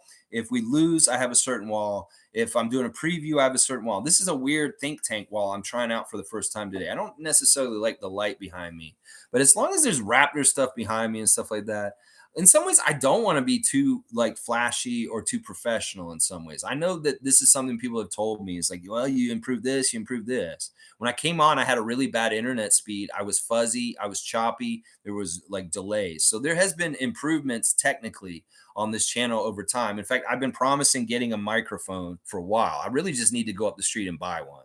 I could do it today if I wanted to. I'm being lazy and staying in the house. I should probably just go up there and get the new microphone because I've been saying I would do it soon. And it's just little professional upgrades as I go. But yeah, I appreciate that. I love my room. My living room has all this Raptor paraphernalia on the walls. And it's just a natural good studio in some ways to me. Some people may think it's like, oh, well, you could have a better backdrop. Maybe I could line it up a little better, like kind of do, I don't know, make it a little bit like more professional. But I don't know. In some ways, it's kind of endearing, my not professionalness. But I appreciate the advice, MSJ. Everything you guys have been saying about cutting clips, MK, and everything, I really do appreciate the advice. And I do take some of it to heart. People have had advice from me, and I've tried the stuff. So I very much will look into these kind of improvements. 905 Yada's here. Salute the real ones. 905 Yada. I love it. Yeah, Mississauga holding it down. We got a nation all over the place. We have Raptor freaks in Zimbabwe. We have Raptor freaks in Thailand. We have Raptor freaks in Hong Kong. We have Raptor freaks in Jakarta. We have Raptor freaks in Victoria, British Columbia. We got Raptor freaks across Canada and some in the U.S. even too. And I love our nation and salute the real ones and the 905. A very special part of Raptor Freak and Raptors Nation is the 905 in Mississauga. Logical saying, I hung up all my jerseys in a big line. Next time you will see the jersey collection. Purple Dunk Contest Vince, red 3 Claw Bosch, red 17-18 Corey Joseph, black 14-15 DeRozan, City Edition Leonard Moore. Wow, you got some big names there, Mike. Yeah, you really do. We'll have to see it. Vincent saying, when the Raptors make the playoffs, I would like to see another Philly Raptors series. It would be a good gauge with a healthy roster. I would love this too, Vincent. I want some get back. Seriously. I want to see Embiid again with Jakob, seeing him face to face this time. I think this would have a very big difference. Some people are always saying if we had Jakob at the trade deadline last year, we probably would have won the first round against Philadelphia last year. I can't disagree with them. I think that series was so close last year, and they really did need the help of our injuries and different things. That is what put them over the top. And then we're going to see that if we do get them in the first round this year, it will be very different. It will be very, very different. And I do want that. That's why, in some ways, Cleveland, Boston, Philadelphia, if we see any of those three, and of course we have Milwaukee's number historically in the playoffs. We kick their ass every time we play them in the playoffs. I don't care who we play. I want to get a good matchup. If it's Philly, that'd be badass. I'd love payback against the Celtics too. And you know, obviously the Cavs are so high and mighty, and people talk so much trash from that fan nation about us. They don't think Scotty Barnes deserved Rookie of the Year. They think Evan did. Yeah, I want to beat the Cavs too. And we've swept them this season so far. And, you know, we've done good things against Milwaukee historically in the playoffs. We could beat Philly. Honestly, we could beat any of these teams in the playoffs right now with the team that we've got. And people may not realize that right now, but watch how we played these last 20 or so games in the season. And more people will be waking up to this. Now, on this channel, we may be the first ones saying this. But as we collect wins, as we go out to the end of the season, more and more people are going to wake up and understand the Raptors are a real threat. So realize we said it here first. And when they catch up, you can say, oh, Raptor Freak said this 2 weeks ago, and everybody's saying it now. Because I do see it. I do see it. Jakob is that much of a big move. Let's see. Logical saying, okay, he's still naming jerseys. Jeez, Mike, this is not good comments. This is bragging. Mike's got a lot of jerseys, y'all. Let's just say that. Fiercely saying, thanks for explaining the lottery concept. No problem.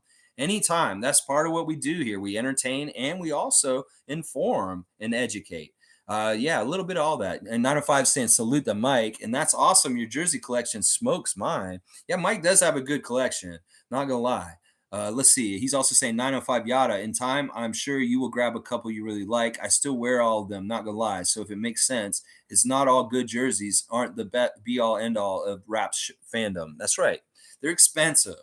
And sometimes you get them. You can't all have Keon Clark jerseys like I have behind me right there. That's a Keon Clark jersey, y'all, just so you know.